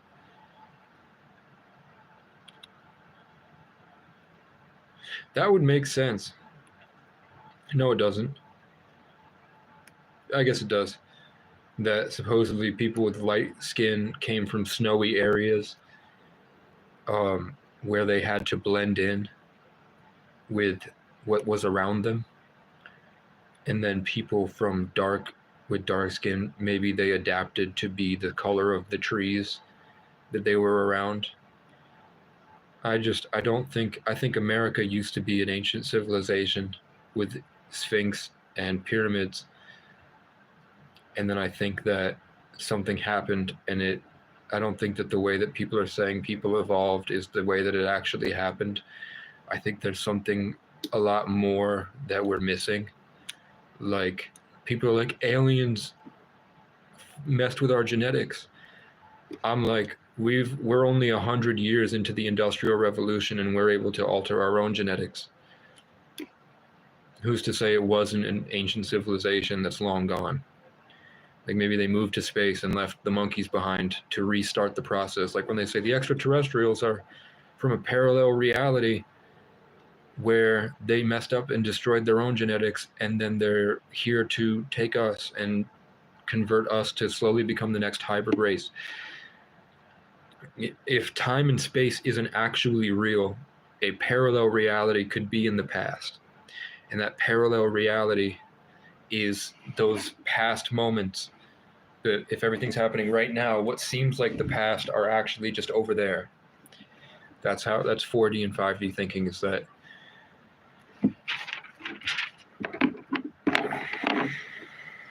gray alien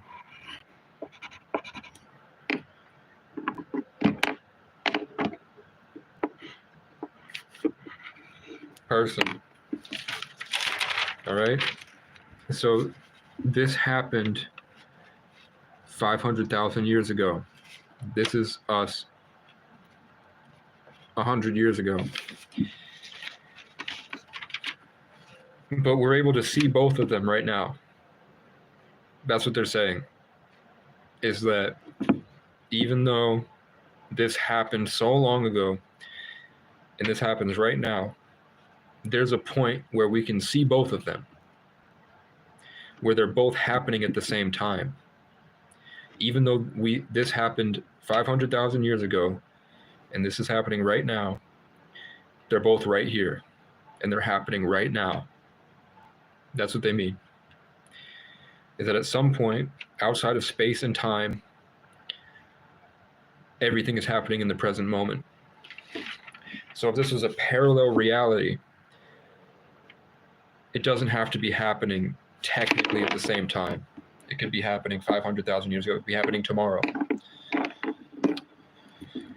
So these things, these aliens that are burrowing into our reality to harvest our children and mate with us and create hybrids because they've destroyed their own genetics, that could be 500,000 years ago when they destroyed themselves, and they're tunneling into now because they're not tunneling into the future. They're tunneling into what, in a dimension that doesn't operate in time. I've seen aliens. I can't dispute it. There's been a couple the past few days. Nobody likes that, but there's been a couple. Like, something came to me last night. Something came to me a couple weeks ago. When I started ignoring that and like really tuning out the aliens, something ripped at my door, and that's on video. You can see I was watching a movie, and then something down the door. That's a fact. I freak out for like 20 minutes on live. And then I'm just like, I don't know. I'm conditioned. I want a ginger ale.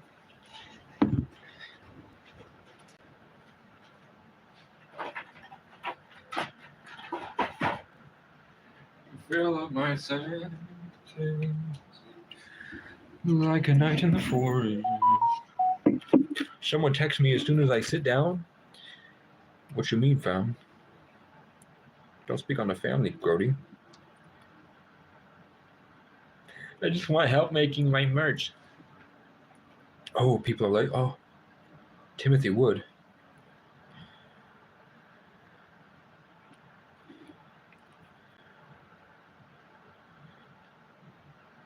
I'm roasting him. Somebody liked my comment. You didn't back out when it got political. You backed out because you're being held accountable.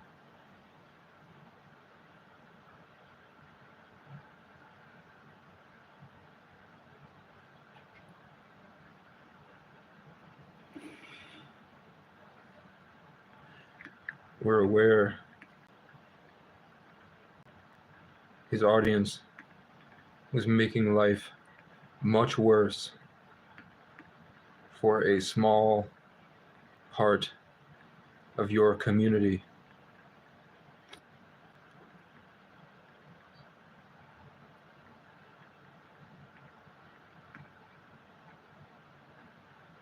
Easier for you all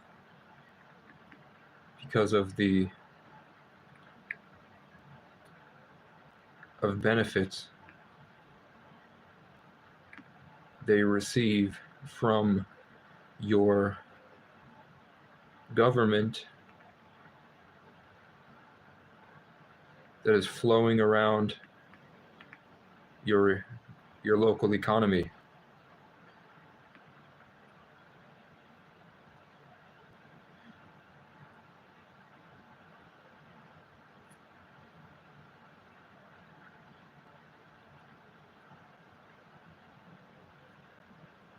Economy.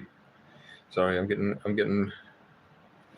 We're aware that his audience is making life much worse for a small part of your community that makes life easier for you all because of the amount of benefits they receive from your government that is flowing around your local economy. And he has stated,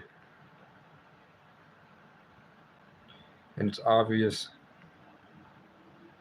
his intentions were prejudice and malicious against that minority.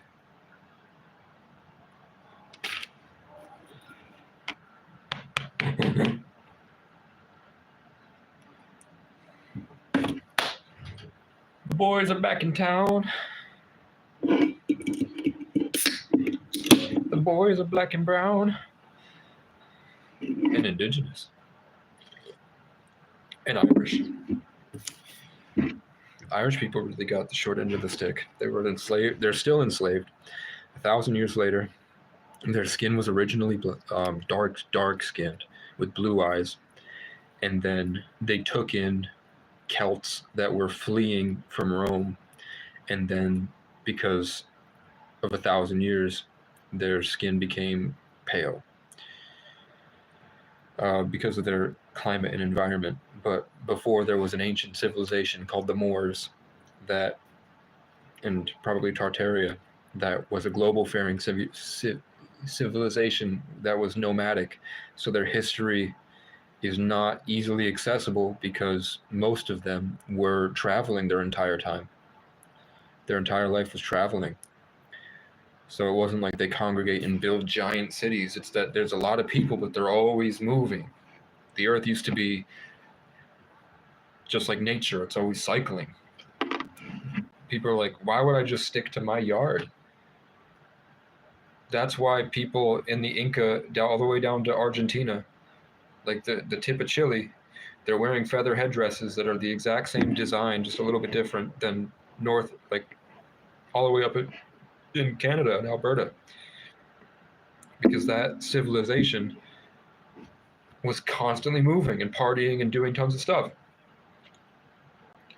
I'm not totally sure if why people think that they sacrificed people. Maybe they were throwing giddy parties, I don't know. But I know that they were always on a trail, worshiping the earth, making love out under the stars, and not cooped up in an apartment building yelling at people on the internet.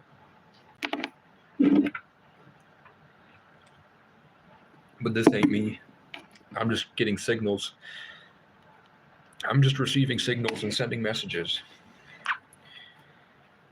Like that, my tone changes and I start to act like a bureaucratic woman a little bit. It's because there's something floating above me. I don't know why. I don't know why.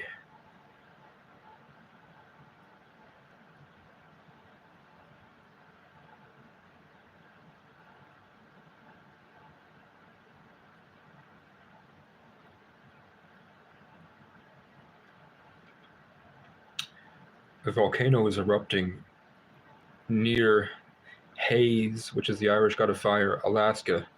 And my sister, who lives in the center of Anchorage, is about to get put under fire and brimstone.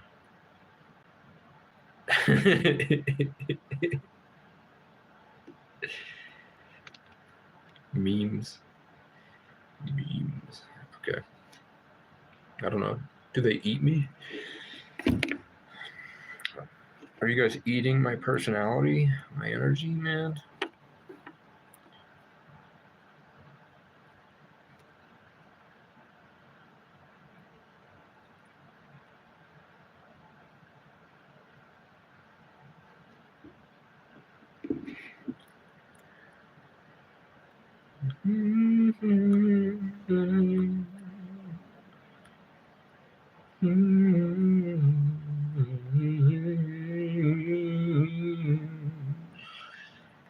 What's up? Hold up. What is this?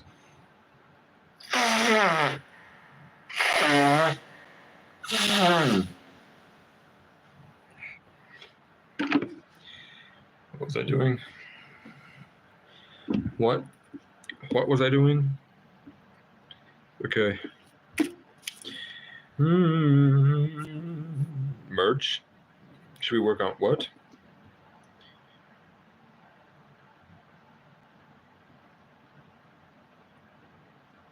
Boom boom boom boom boom boom boom boom boom boom boom boom boom boom boom boom boom boom boom. I'll do one more check-in on the post, and then I will bring it to 2 hours, maybe. I need my warranty, and then I have to call them to figure out what I'm doing next.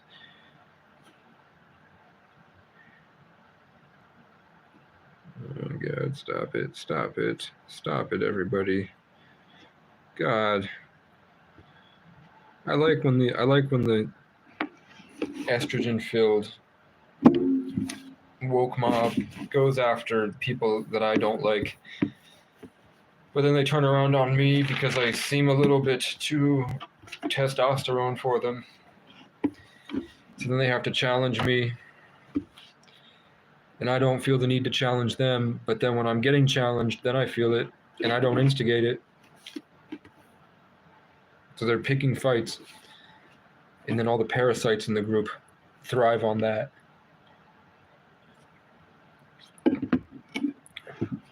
So I don't give a fuck. I don't give a fuck. But that's probably what I was feeling.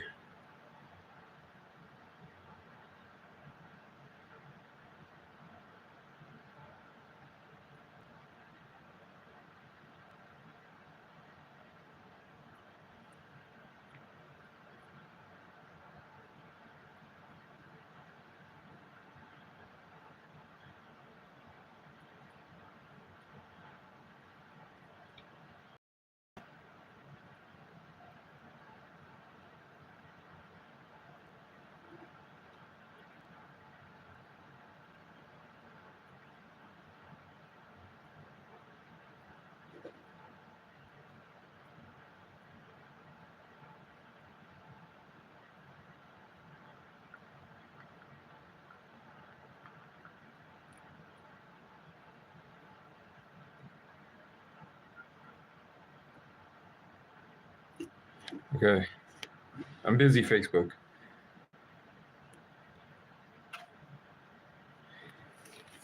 I wrote down the warranty and I left it in my notes, and then my phone broke in a hurricane or something. I don't remember.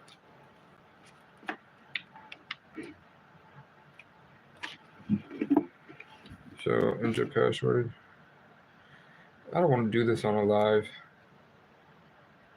So we'll go check in just to see if there's any more drama, and then I will get off the live and do it on my own time, unless people really want to see me sitting on the phone with bureaucrats trying to get them to make true their promises that I will be given another phone if I go through this long and boring and arduous journey of figuring out how to actually get the mobile protection I paid for.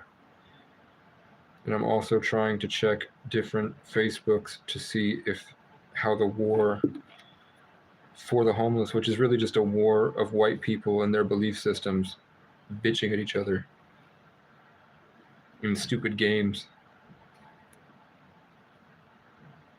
How is that going? Pothole? No, nobody's talking about it. Nobody's talking about it. Whatever. How about, has he dropped anything, or has he blocked me yet? When will he block me?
He got out of.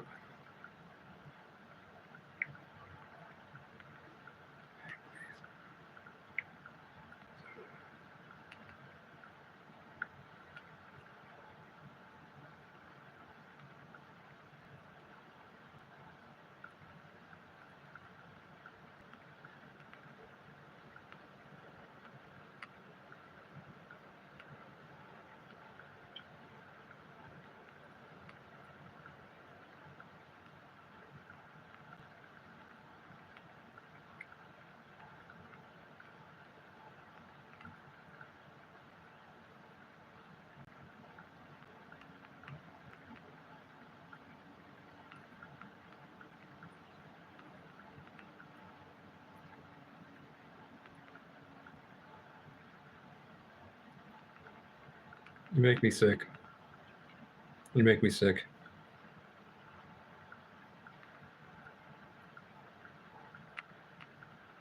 What's in front of you?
We're gonna have to kill him.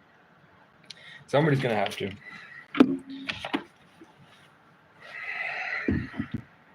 It's gonna be a race war. It's gonna be a race war. I hope it is. I hate white people. I hate the culture. I hate the buildings they make. I hate the books they write. I hate their hypocrisy. I hate their secrecy. They were the slaves the whole time.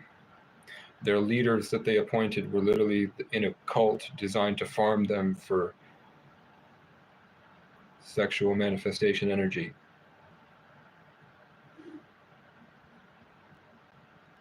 And I hate that these people keep putting on shows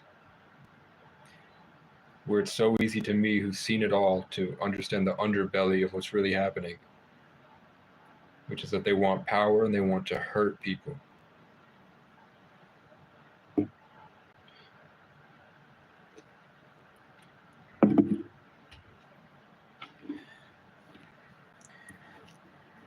And I don't know how to make a difference. I don't know how to stop it. I don't like that it's like the Antichrist. It's like they said that it would be a type of person that gets into power for the right reasons,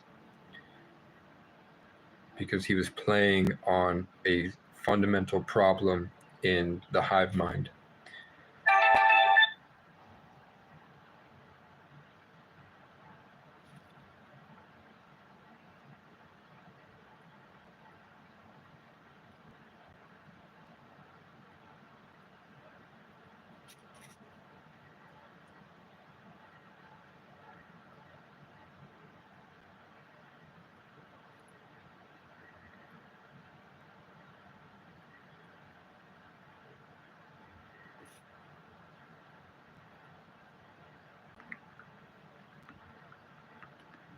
I saw your comment.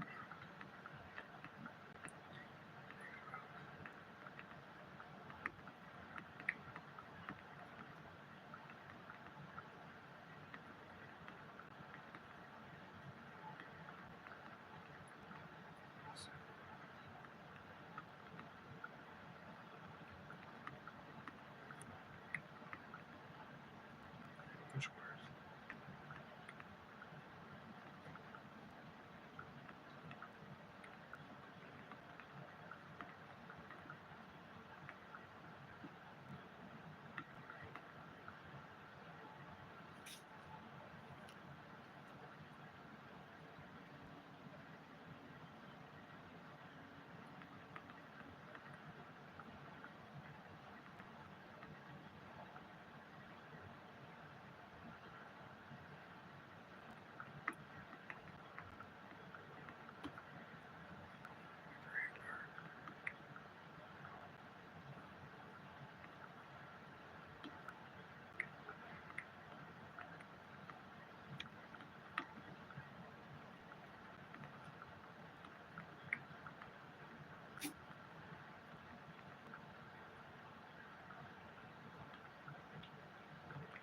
You make me sick.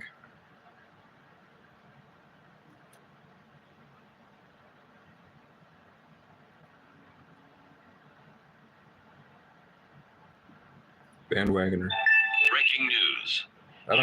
I don't care, bro.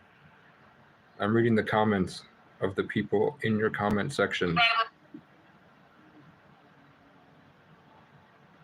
I don't get how they don't see it. We've watched on the live stream, we've watched people brutalized by police. I've seen families destroyed. I've seen homeless people go missing. I've seen people get attacked. I've seen the whole town gang up on people. I've seen this entire group has tried to take kids away from families. They've called DCF and lied. I've seen this group of people going out and destroying other people's lives just because they're different.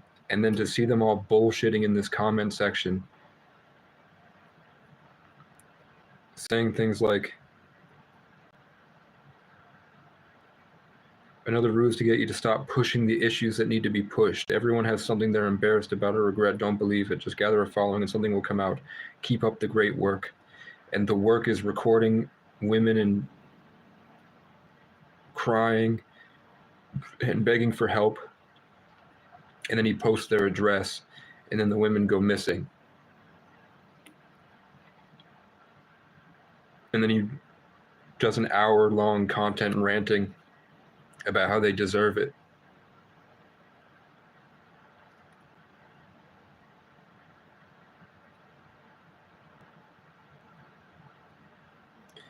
And nobody cares. They're happy that it's happening because they pay taxes.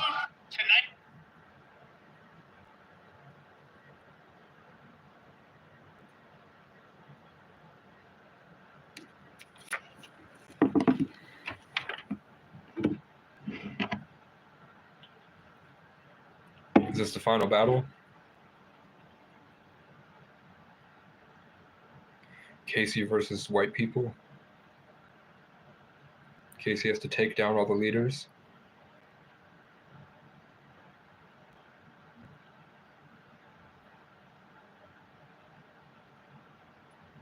With no help. Because everyone else is maybe unintentionally siding with the other team. Because that's what makes them feel comfortable and powerful.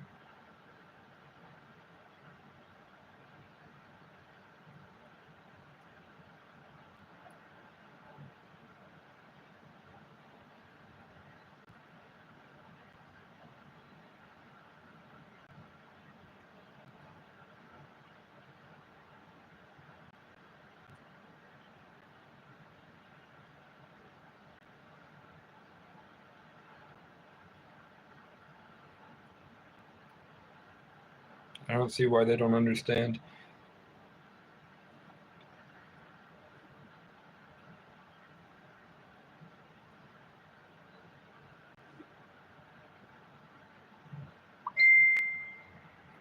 You make me sick.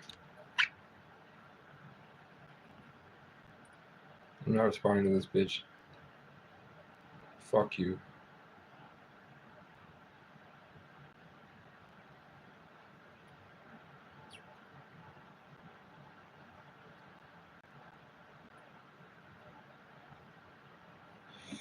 No. Don't make it public yet. Don't make it public. Just watch his videos back.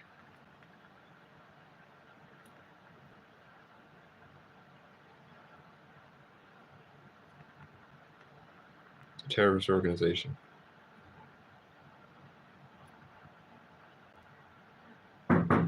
Yup.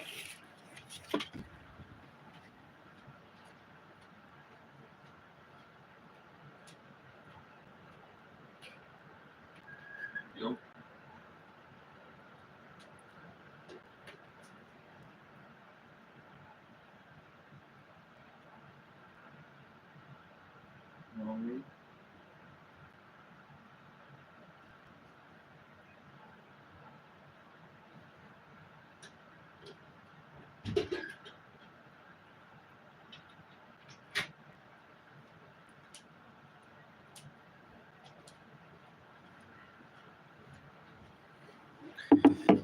Someone knocked on my door and my door alone and then walked away, which has now made me think I need a cigarette.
It's like they're trying to hurt a community of people. They're bullshitting.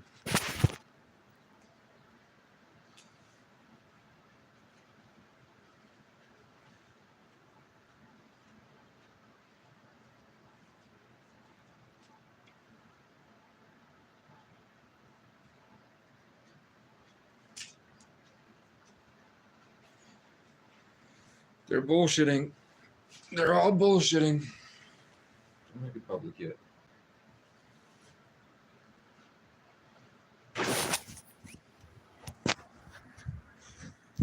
People want to be private.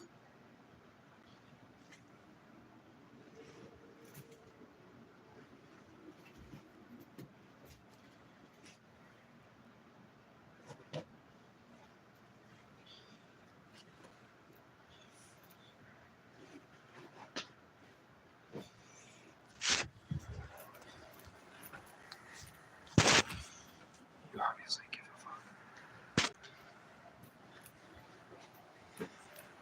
Okay. What's the charge in it? Somebody came and slammed on my door. It's colder than it was the other day. Score.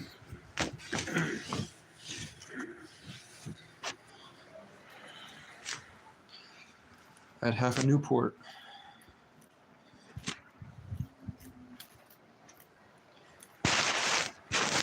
Fuck 'em. I made an impulsive decision.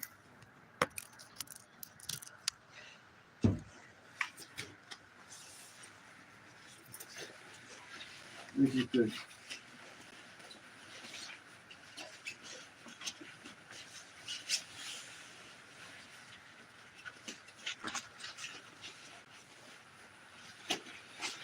I'll make it possible.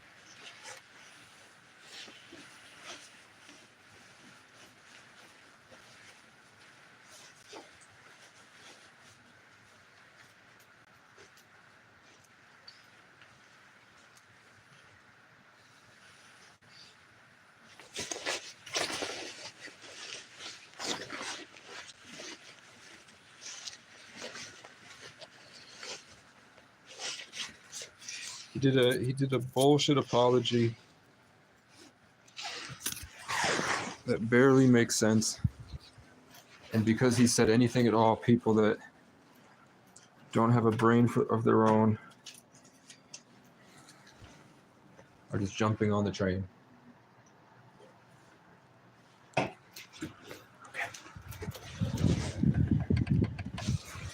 I need my lighter. And I don't like going out there, but I don't want to smoke and sit in here because that gives me a migraine.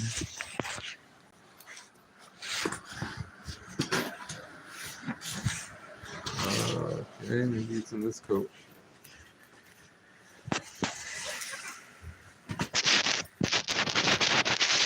How can people sit inside full time?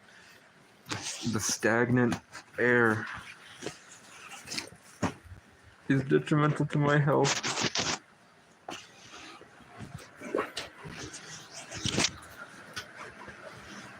You make me sick. I told a woman on the internet she makes me sick for lying. I'm tired of it. I'm tired of being able to see the underbelly of the human condition and to see all the people that are bullshitting and to not do anything about it.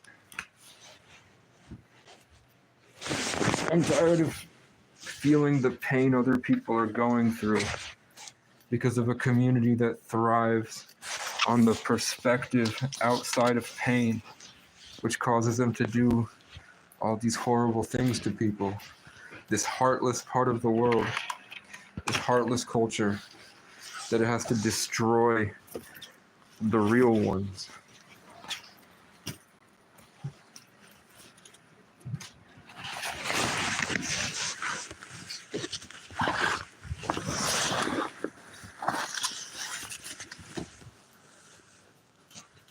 I'll make it public. Where the fuck is my lighter? Where's my lighter? And also my matches. Where's my matches and the lighter? What the hell is going on?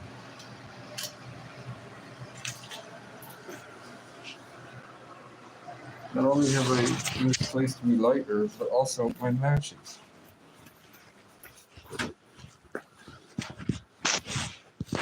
This doesn't make any sense. I'm gonna have to smoke and then come back. I'm gonna have to rectify my decisions in a minute, the same way they're all doing, because I impulsively lashed out at somebody. And so there's my lighter. Now I have my wallet, and I have my coat on, which is nice. I don't usually put my coat on. Coat on the right way coat today. He banged on my door.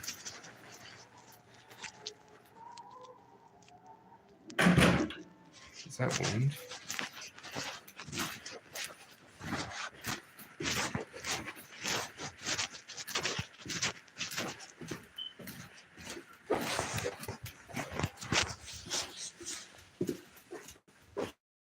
It looks like a mountain lion's fur.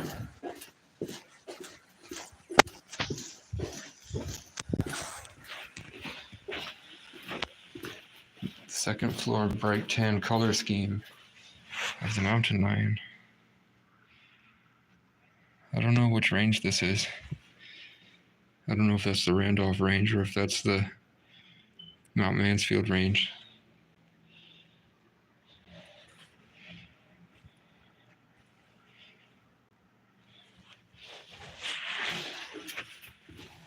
I did take my second phone. So I'm just trying to save money.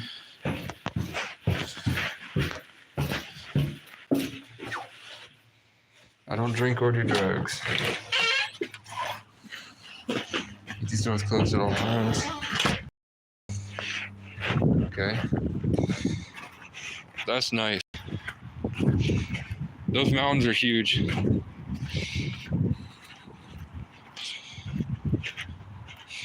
Huge. This is cool.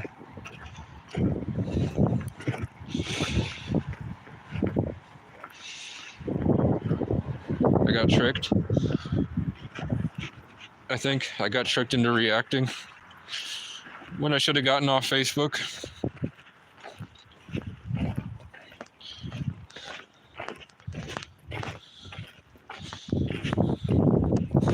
want to see where the cat is.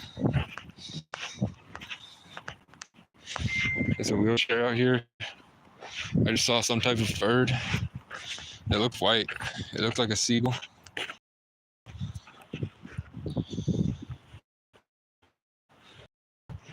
People are spreading around a rumor that I just spread around.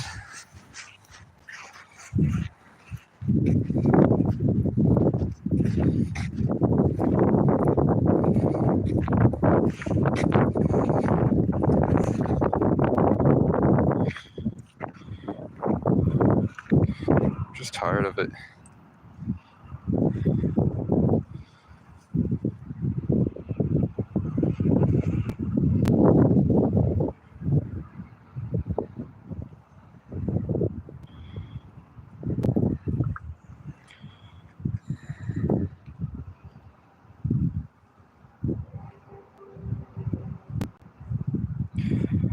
That's a bunch of bullshit. That's a bunch of bullshit.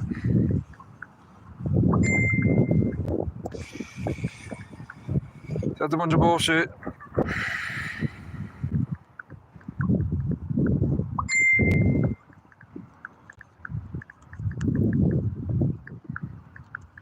I don't care. It's a bunch of bullshit. I've had to rip guts out of friends. I don't care. I'd absolutely bring my kids there.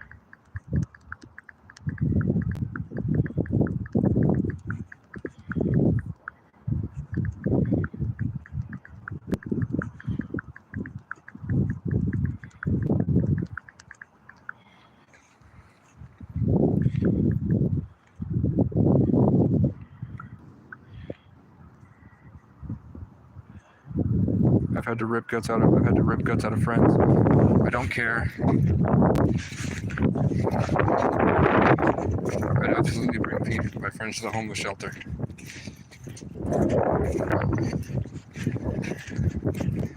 I'd even hang out at the shelter with them.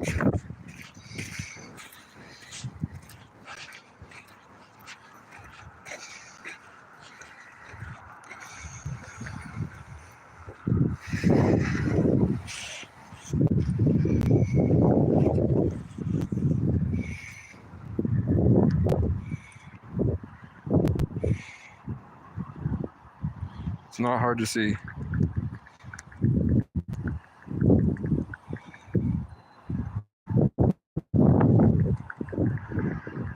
Creating propaganda and instigating abuse. It's not hard to see. He's creating propaganda and instigating abuse. Okay. Destroyed, moving on. I don't care.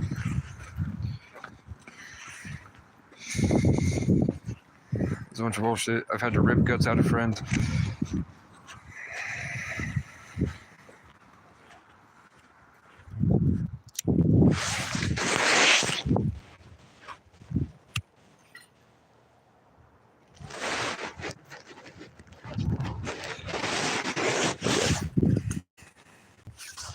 You probably think I'm dealing drugs, but I'm not. I'm just sitting here smoking a cigarette, looking at the cool view.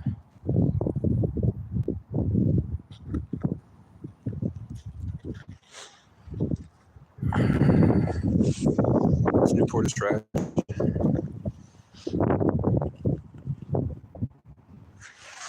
So this is where this parking lot right here is where they do CDL training. So people sign up for a program to get their commercial driver's license. And then this is for the student drivers that practice in the box trucks.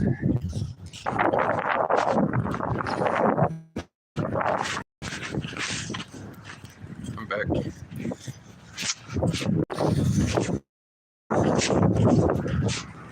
Okay. I've been here long enough that I can nonchalantly walk through the building. It's not very weird. But maybe it's because I don't.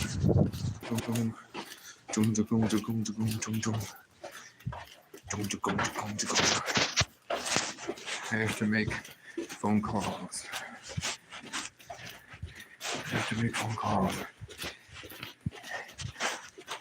I think I'm too used to being surrounded by trees that when I walk through these buildings,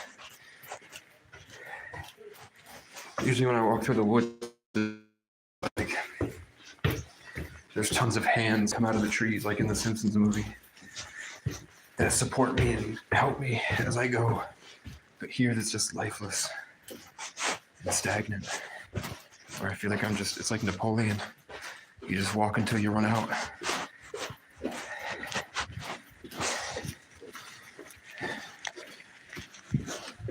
Something smells good.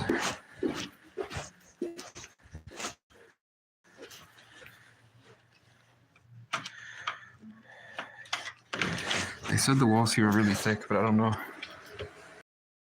I forgot. I've been looking. I don't see a dumpster. I don't know where to put my trash, so it's just been piling up in here.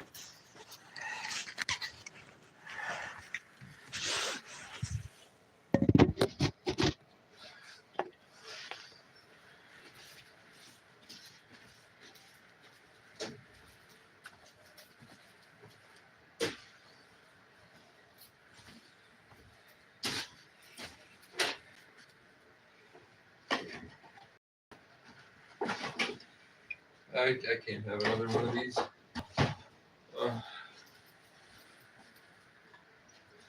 Let's have a grape. What is this? Oh, grape.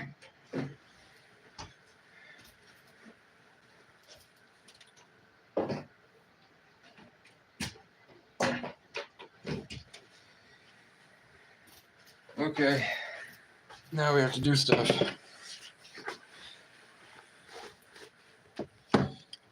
5-hour energy. Yeah.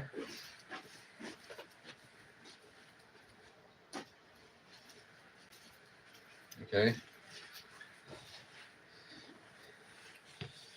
Capstone is working on getting a way to bring my things down from Hyde Park to here.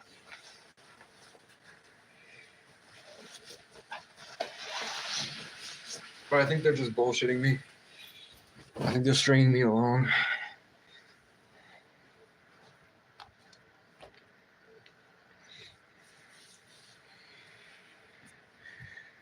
Okay. Do I want to deal with her bullshit any longer? I don't think so. I think we're turning off Facebook for tonight.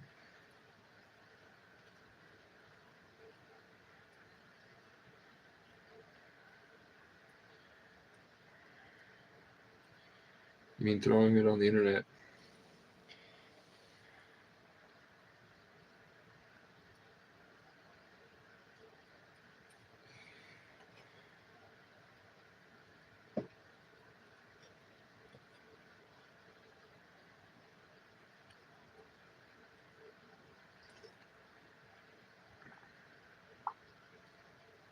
She blocked me.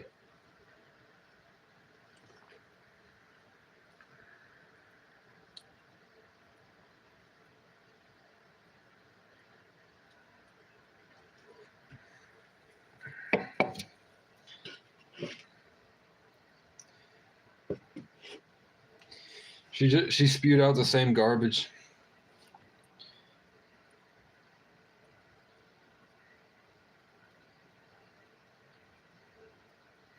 She resorted to the same garbage everybody else is spewing out.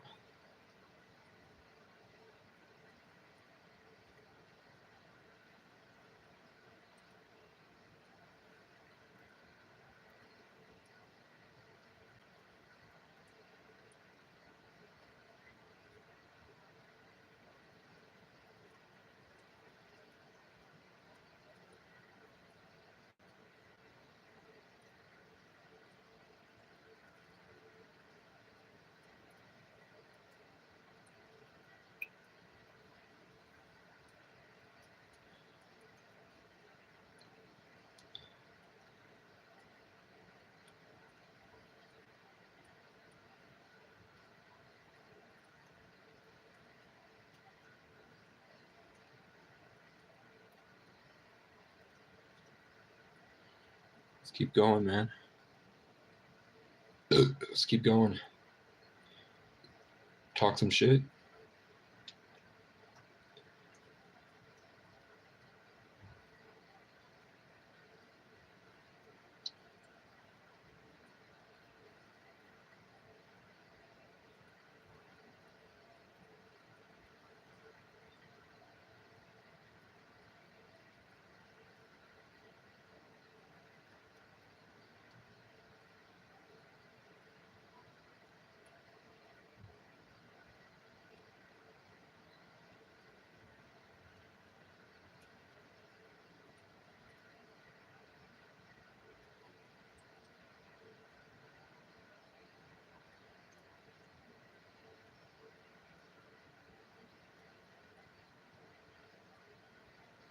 God.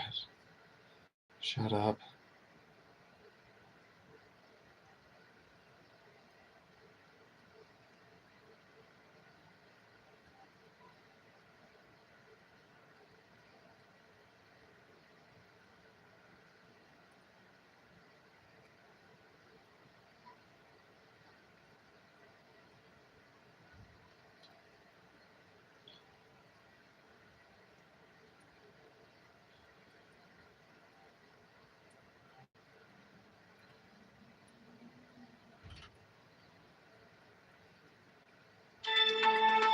Stop.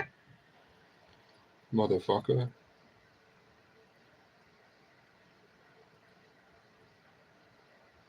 I'm trying to read your comment section.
Ginger ale.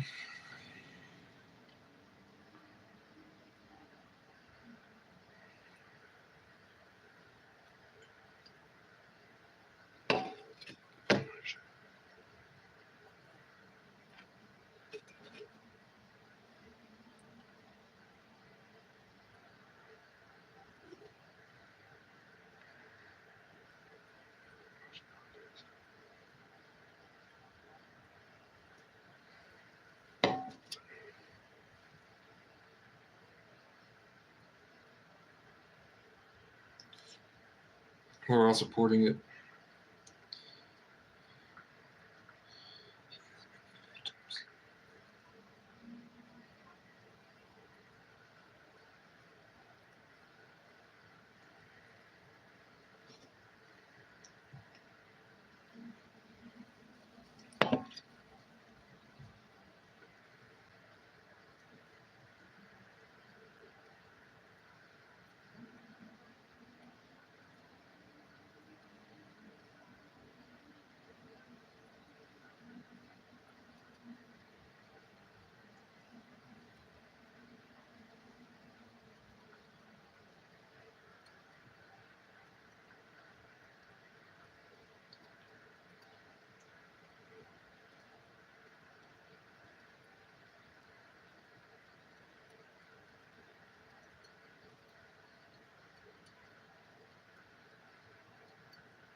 There was a lot of content in this one today.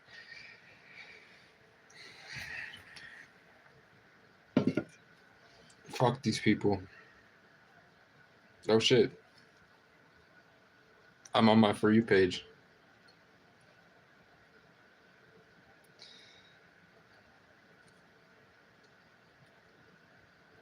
I got a sub. I commented on Shane Top from Smosh's thing today.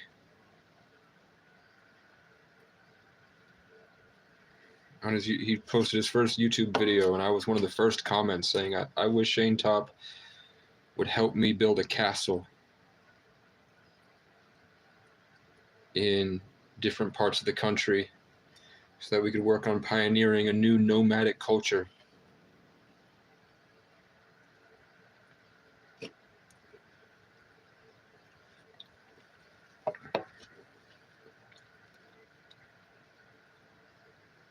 Had to have high, high hopes for a living.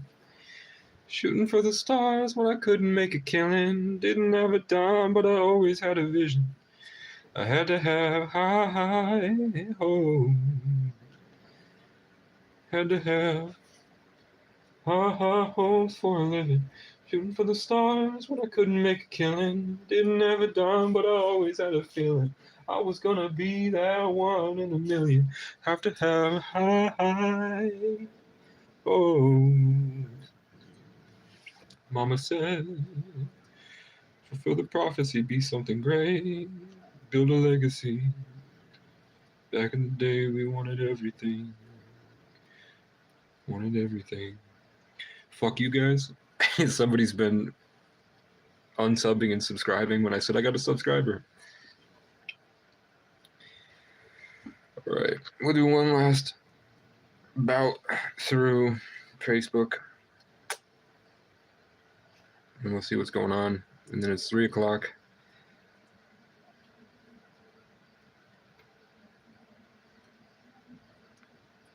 What's up?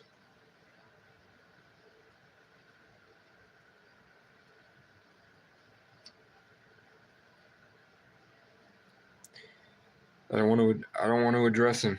I don't want to comment on his stuff because he blocked me on everything else so far.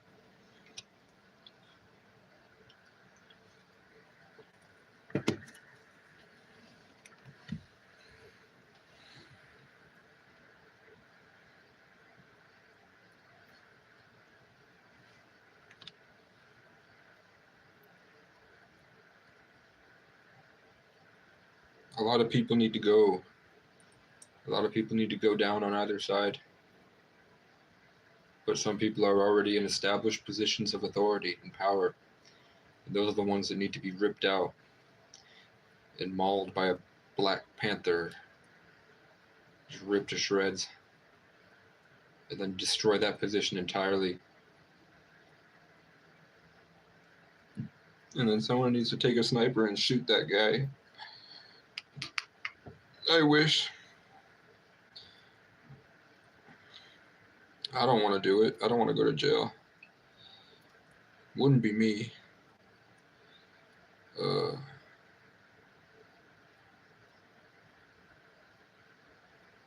don't know what I'm gonna do. I don't see a way out.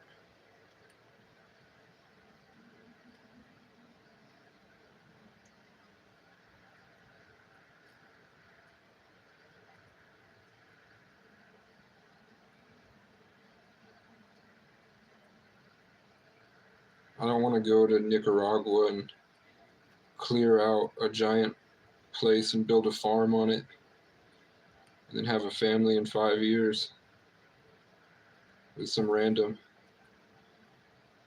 I'm young. Am I Tom Holland's age?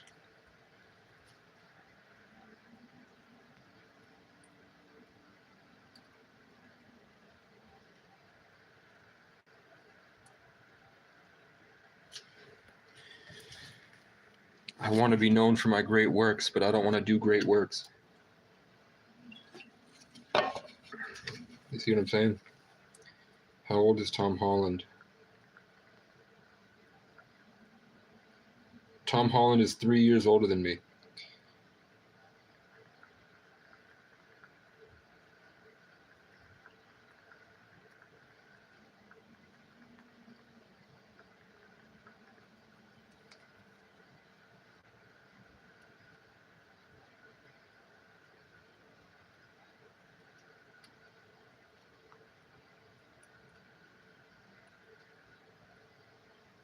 Yeah, Tom Holland's been acting since he was 9 years old.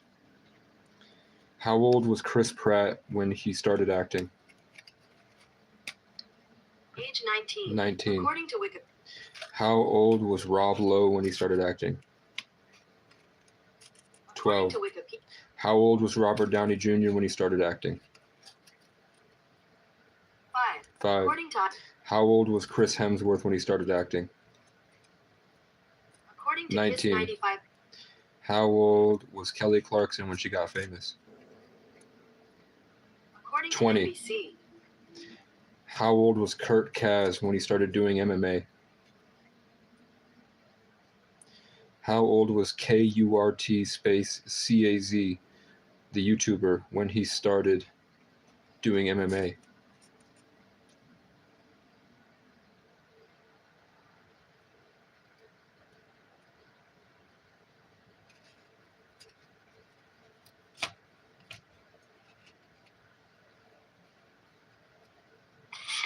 My better judgment has been screaming at me.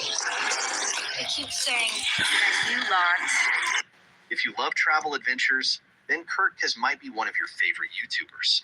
He has more than 20 million subscribers on his eponymous channel, and his story is quite fascinating. In this video, I'll tell you how Kurt's love for traveling started, how he became street smart, his YouTube inspirations, and how he became a hugely successful YouTuber despite facing setbacks. So, now let's start from the beginning. Kurt Kaz was born in April 1998 into a middle-class family in South Africa. He hails from the picturesque Jeffreys Bay town near Plettenberg Bay and grew up in South Africa. His mother is a South African and his father was a German adventurer, traveler, street fighter, and a brown belt judo master. He taught boxing in a police academy in East Germany. Thanks to him, Kurt learned fighting at a young age and has been training boxing since 4. He has dual citizenship of South Africa and Germany and has an elder brother and a younger brother. As a kid, he used to shoot random videos with his brother and friends, and shooting videos has been his creative outlet. Later, he learned video editing all by himself. The teenage Kurt traveled around southern Africa along with his father and brother. This was his first proper trip, and this started his How old was Casey O'Brien when he got into football?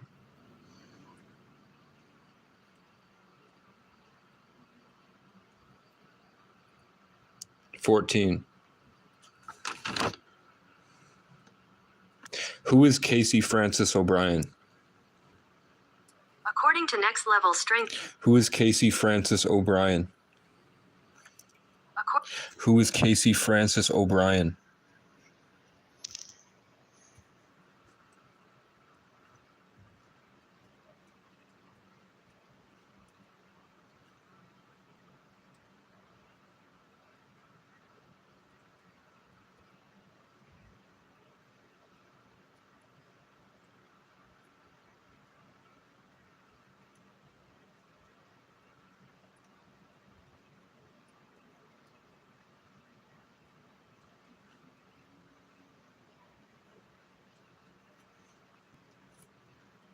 It's all my videos.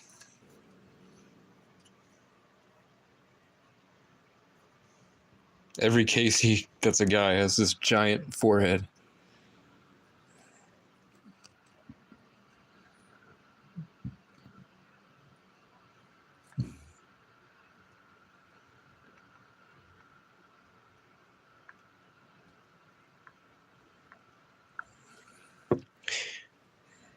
This is the first thing that pops up. We're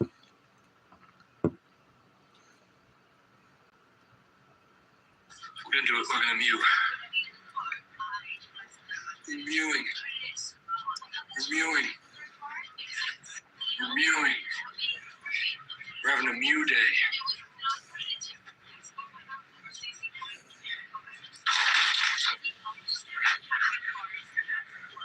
Lemon lime. Two.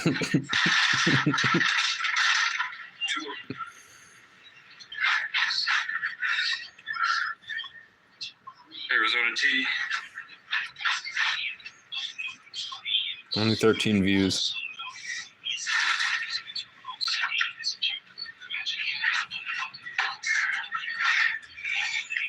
The wrong fucking soda. Put more tea. Mewing.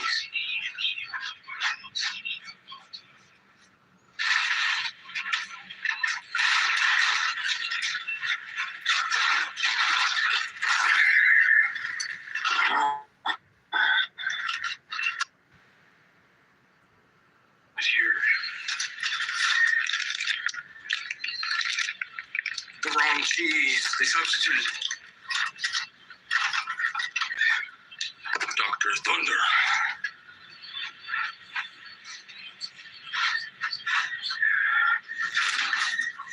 Two microwavable cheese pizzas.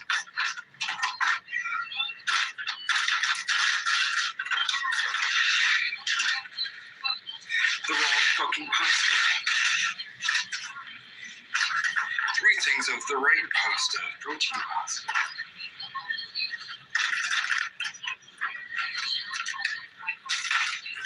A bunch of prebiotic soda.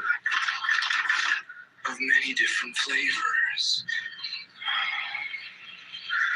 Oh, yeah. One thing of buffalo chicken flavor. Some more prebiotic stuff, and then what I've really been waiting for the whole time. I got strawberry banana. You know what I'm saying? Then I got green goodness, which I will drink right now because it's the worst one that I've been waiting, so it will taste the best. I have to read what that guy said. He said things I told him I would get to, and then I never got to him.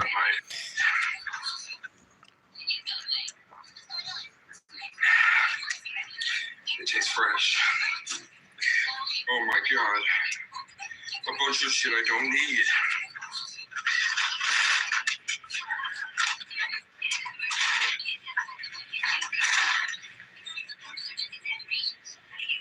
I got my fucking food.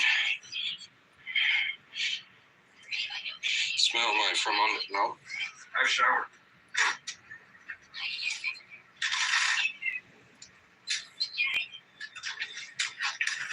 Jimmy had sex with her in her vagina.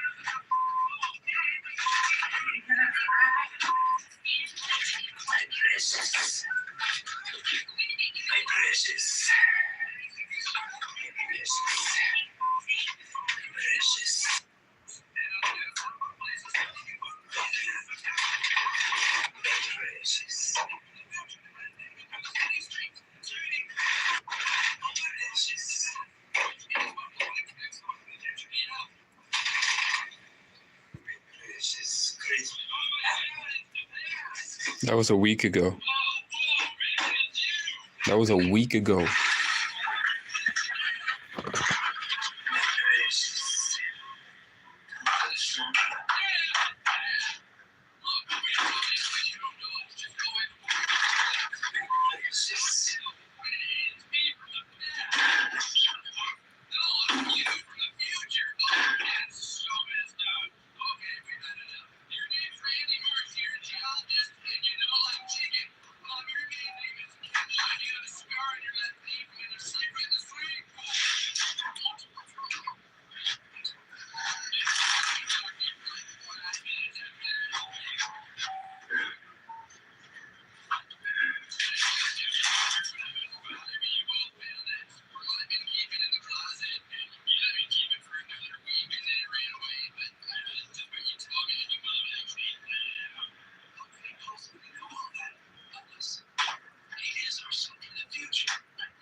Sometimes I like my own content.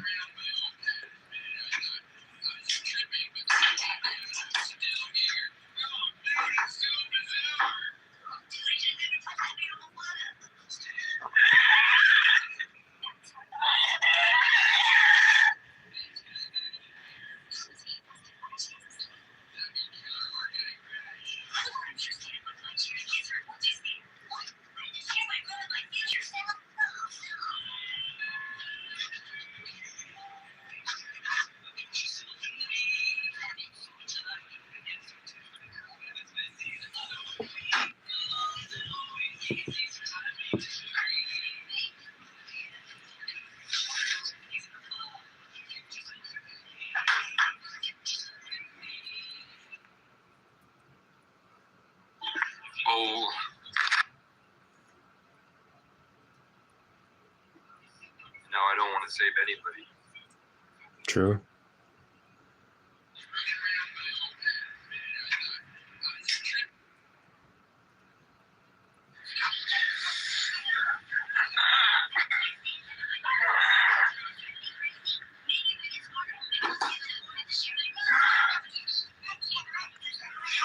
All of your lives are meaningless.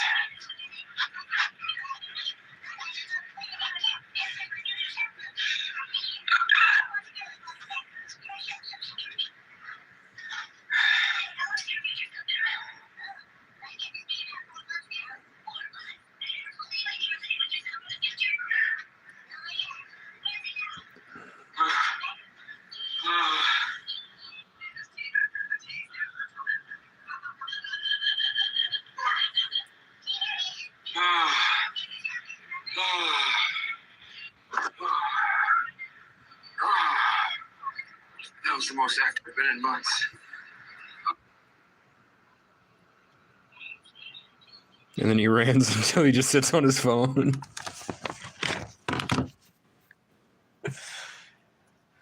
He rants for 45 minutes and then sits on his phone. That's my life. That's me, guys. Ugh. I don't even watch my content. I like these 4-minute videos. As long as I keep getting in tune with my ancestors, I'm going to keep having things I need to say. So, I think I will have a little bit more protein pasta. And then I haven't even told you guys what I'm working on the mission. It's my mission.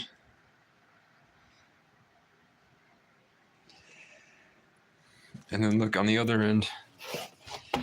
Because I'm my father's son, guys, I have to have a list. My dad had the same list. He used to keep a whiteboard in his RV. I do the same thing now. With all the things I need: computer, camera, drone, new phone with the warranty, a tool set,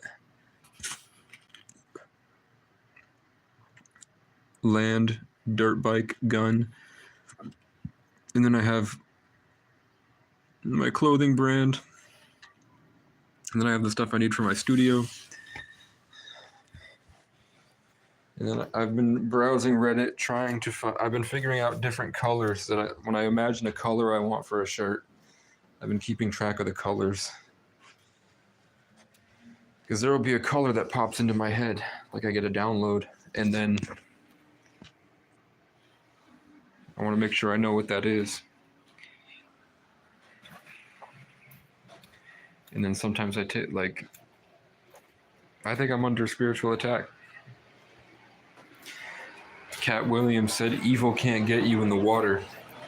So I got this drain stopper, and I don't know if I get money at some point, I'll try to get like Himalayan salt or Epsom salt for the baths, and I'll try to really do like a spiritual cleanse, wash the sheets and everything, and then try to get like a plant in here, a plant friend, and then maybe I'll get that cat friend when the emotional support paperwork comes through, and then I'll get an animal,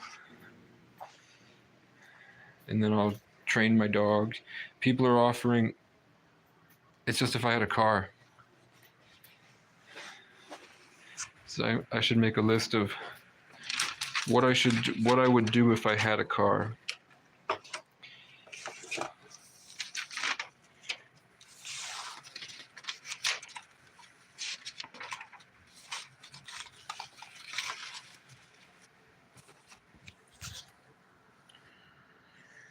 God, Hank's supporters are a bunch of fucking nut jobs.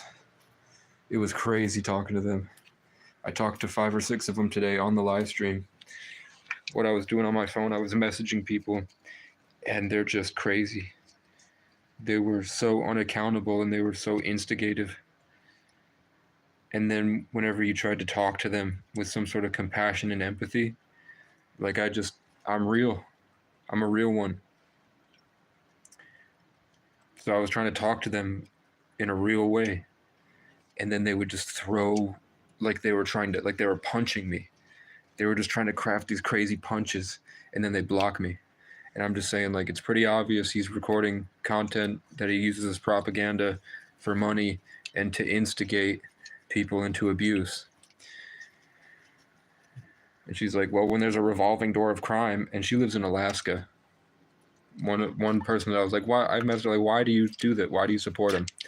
And she was like, because he's a veteran that watched people get their guts ripped out. And I said, I've had to rip guts out of people. You know?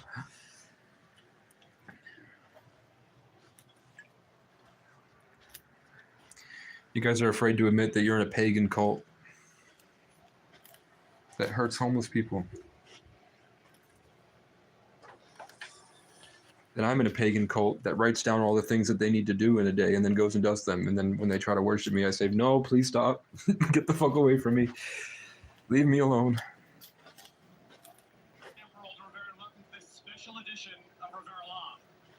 I don't give a fuck about Rivera Live.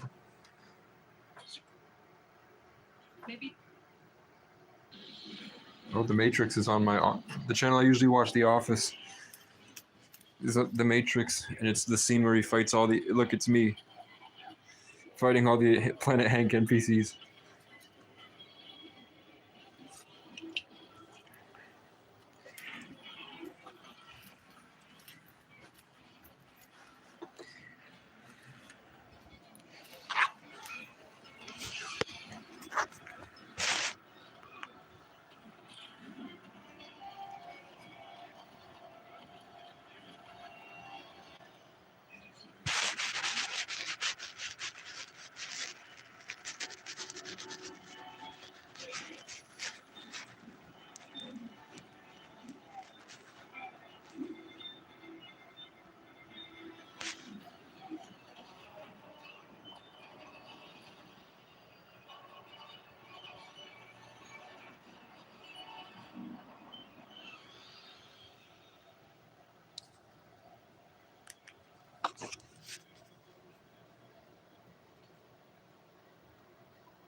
Soon.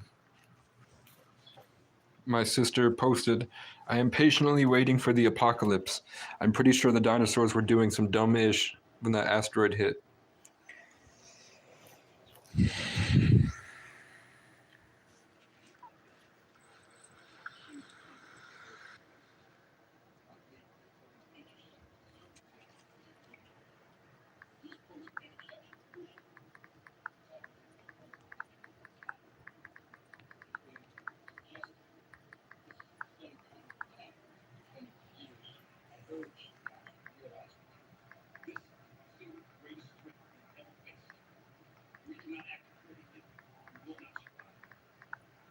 T-Rexes had wings.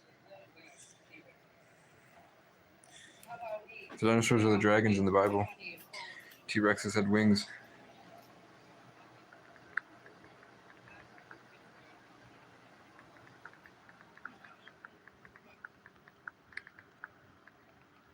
To slay them.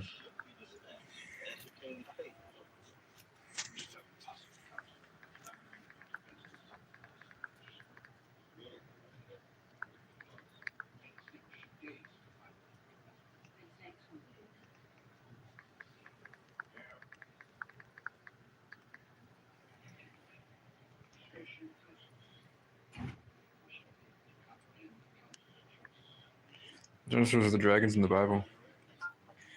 T-Rexes had wings and knights would go out to slay them.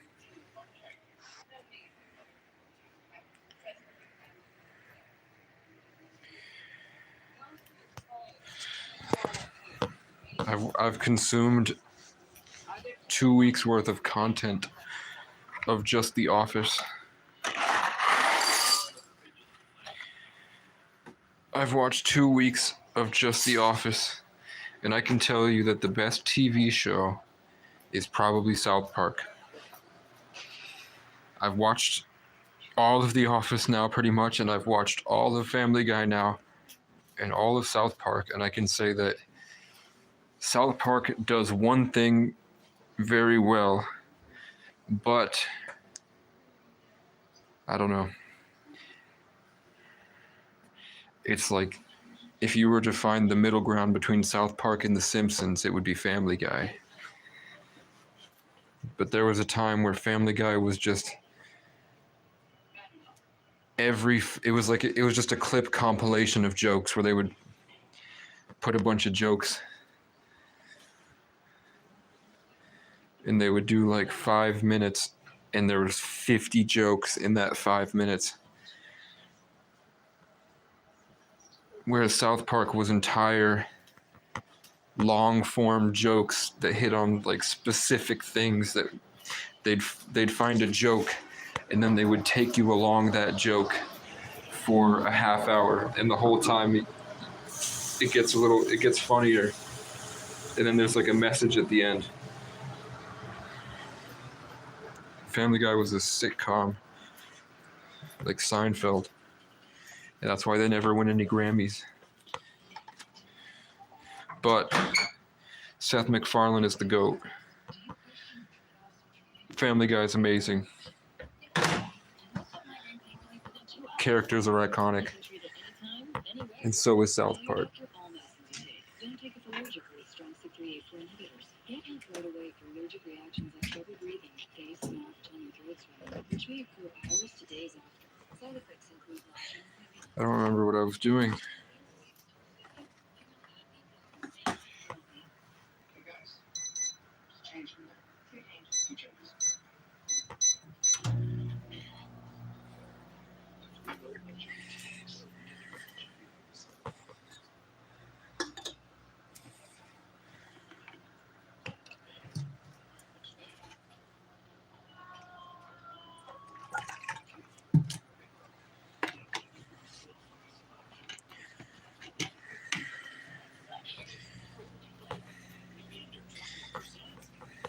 I had a conversation with a cop from my hometown in a place hundreds of miles away. And it was just us alone in a McDonald's, and he started talking a lot of shit, sneak dissing. And then I met him with compassion, and it broke him. And then he came back to shake my hand before he left. And that's all on my live video, my best performance.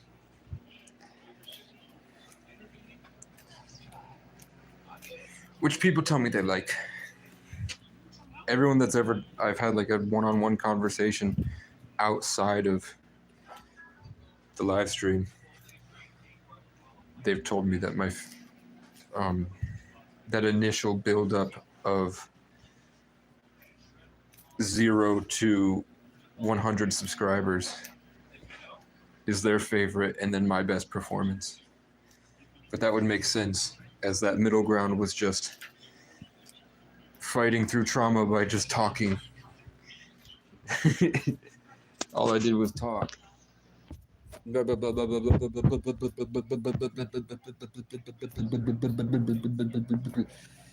the traumatic life.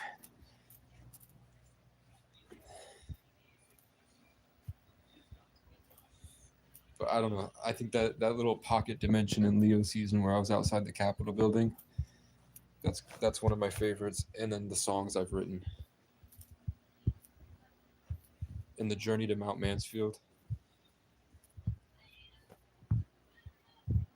When I had the 300 moment.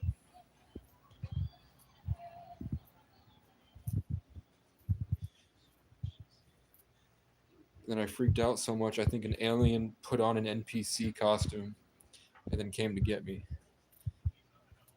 I had walked 7 miles down this big mountain, followed by a mountain lion or a bear or some type of large animal that followed me the whole way down in the darkness. And then when I got to the end, they had gated it off with a giant fence with barbed wire. And I screamed until somebody showed up, and the person that showed up looked identical to someone from my past. Same height, same voice, same build, same eyes, everything about him. But I know for a fact it's not that guy's twin, it's not that guy's relative, and the guy 300 miles south is a drunk that lives in his mom's basement. And then this guy was a decorated EMT, ex-veteran.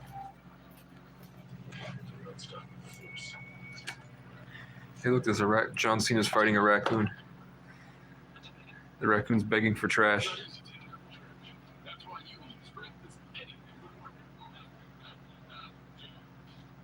It's a raccoon scaring John Cena, and he's trying to get the raccoon to go away.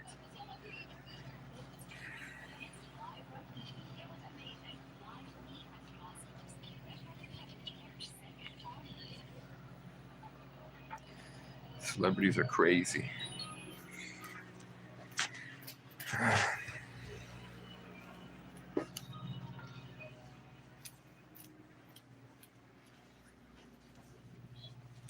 Do you think everyone wants to put on merch and go out and create social change? Do we want to build a movement to show all the people that are building movements that they're retarded?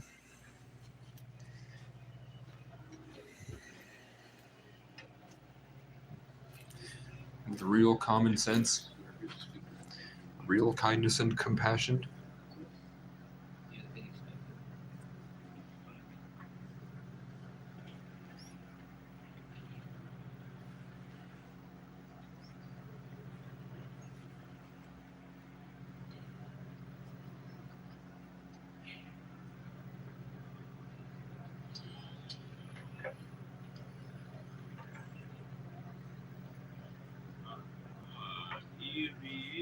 I don't know. There's NPCs that when I address, they just play these coy little deceptive games. They're like hinting at the truth, but playing these stupid games that when I hit them with my authenticity, they resort to violence, name calling, and these emotional reactions that I've seen all these people that I classify as NPCs. They all do the same predictable behavior the whole time. And I don't know how to deal with that, because that would imply they're not real. And I'm watching The Matrix right now. I turned on the TV and The Matrix is playing.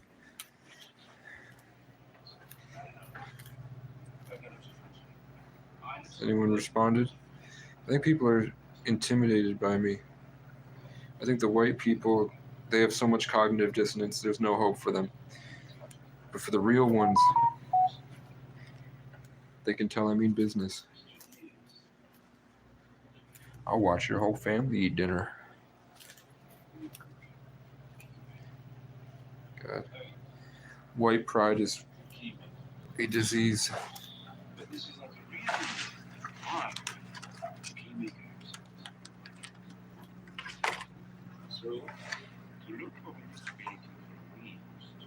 But those same people will worship Tom McDonald.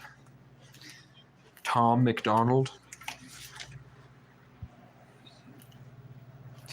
You know what I'm saying? What am I doing? I'm looking for my ragu. It's right there. Ragu, cheese, onions. Okay. Now I'm looking for my fork. Which one of you took my fork? Which one of you took my... I have a second fork. Guys, I've got my second fork in this dish. And there's my original fork. Okay. Maybe I'll watch The Matrix. Nobody's accepting my challenge. They're all fighting each other over nonsense. And then when I come in, they all ignore me. But I'm the only one speaking the truth. It's just in a frequency of a song that they don't want to play because they're too afraid of it right now. So they're playing their own little bubble songs. In order to really engage with what I'm communicating, they'd have to pop their own bubble. They're too afraid to pop their bubble. And I hope God crushes them with fire and brimstone.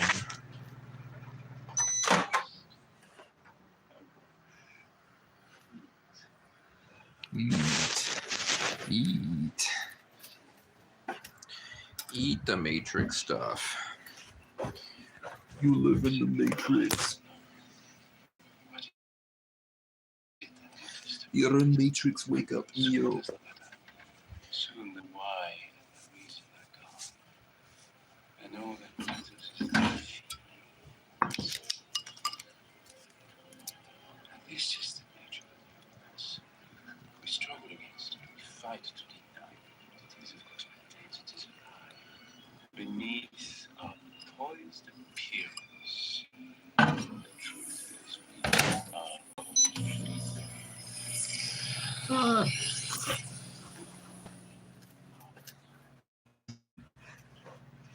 It was a Rorschach painting.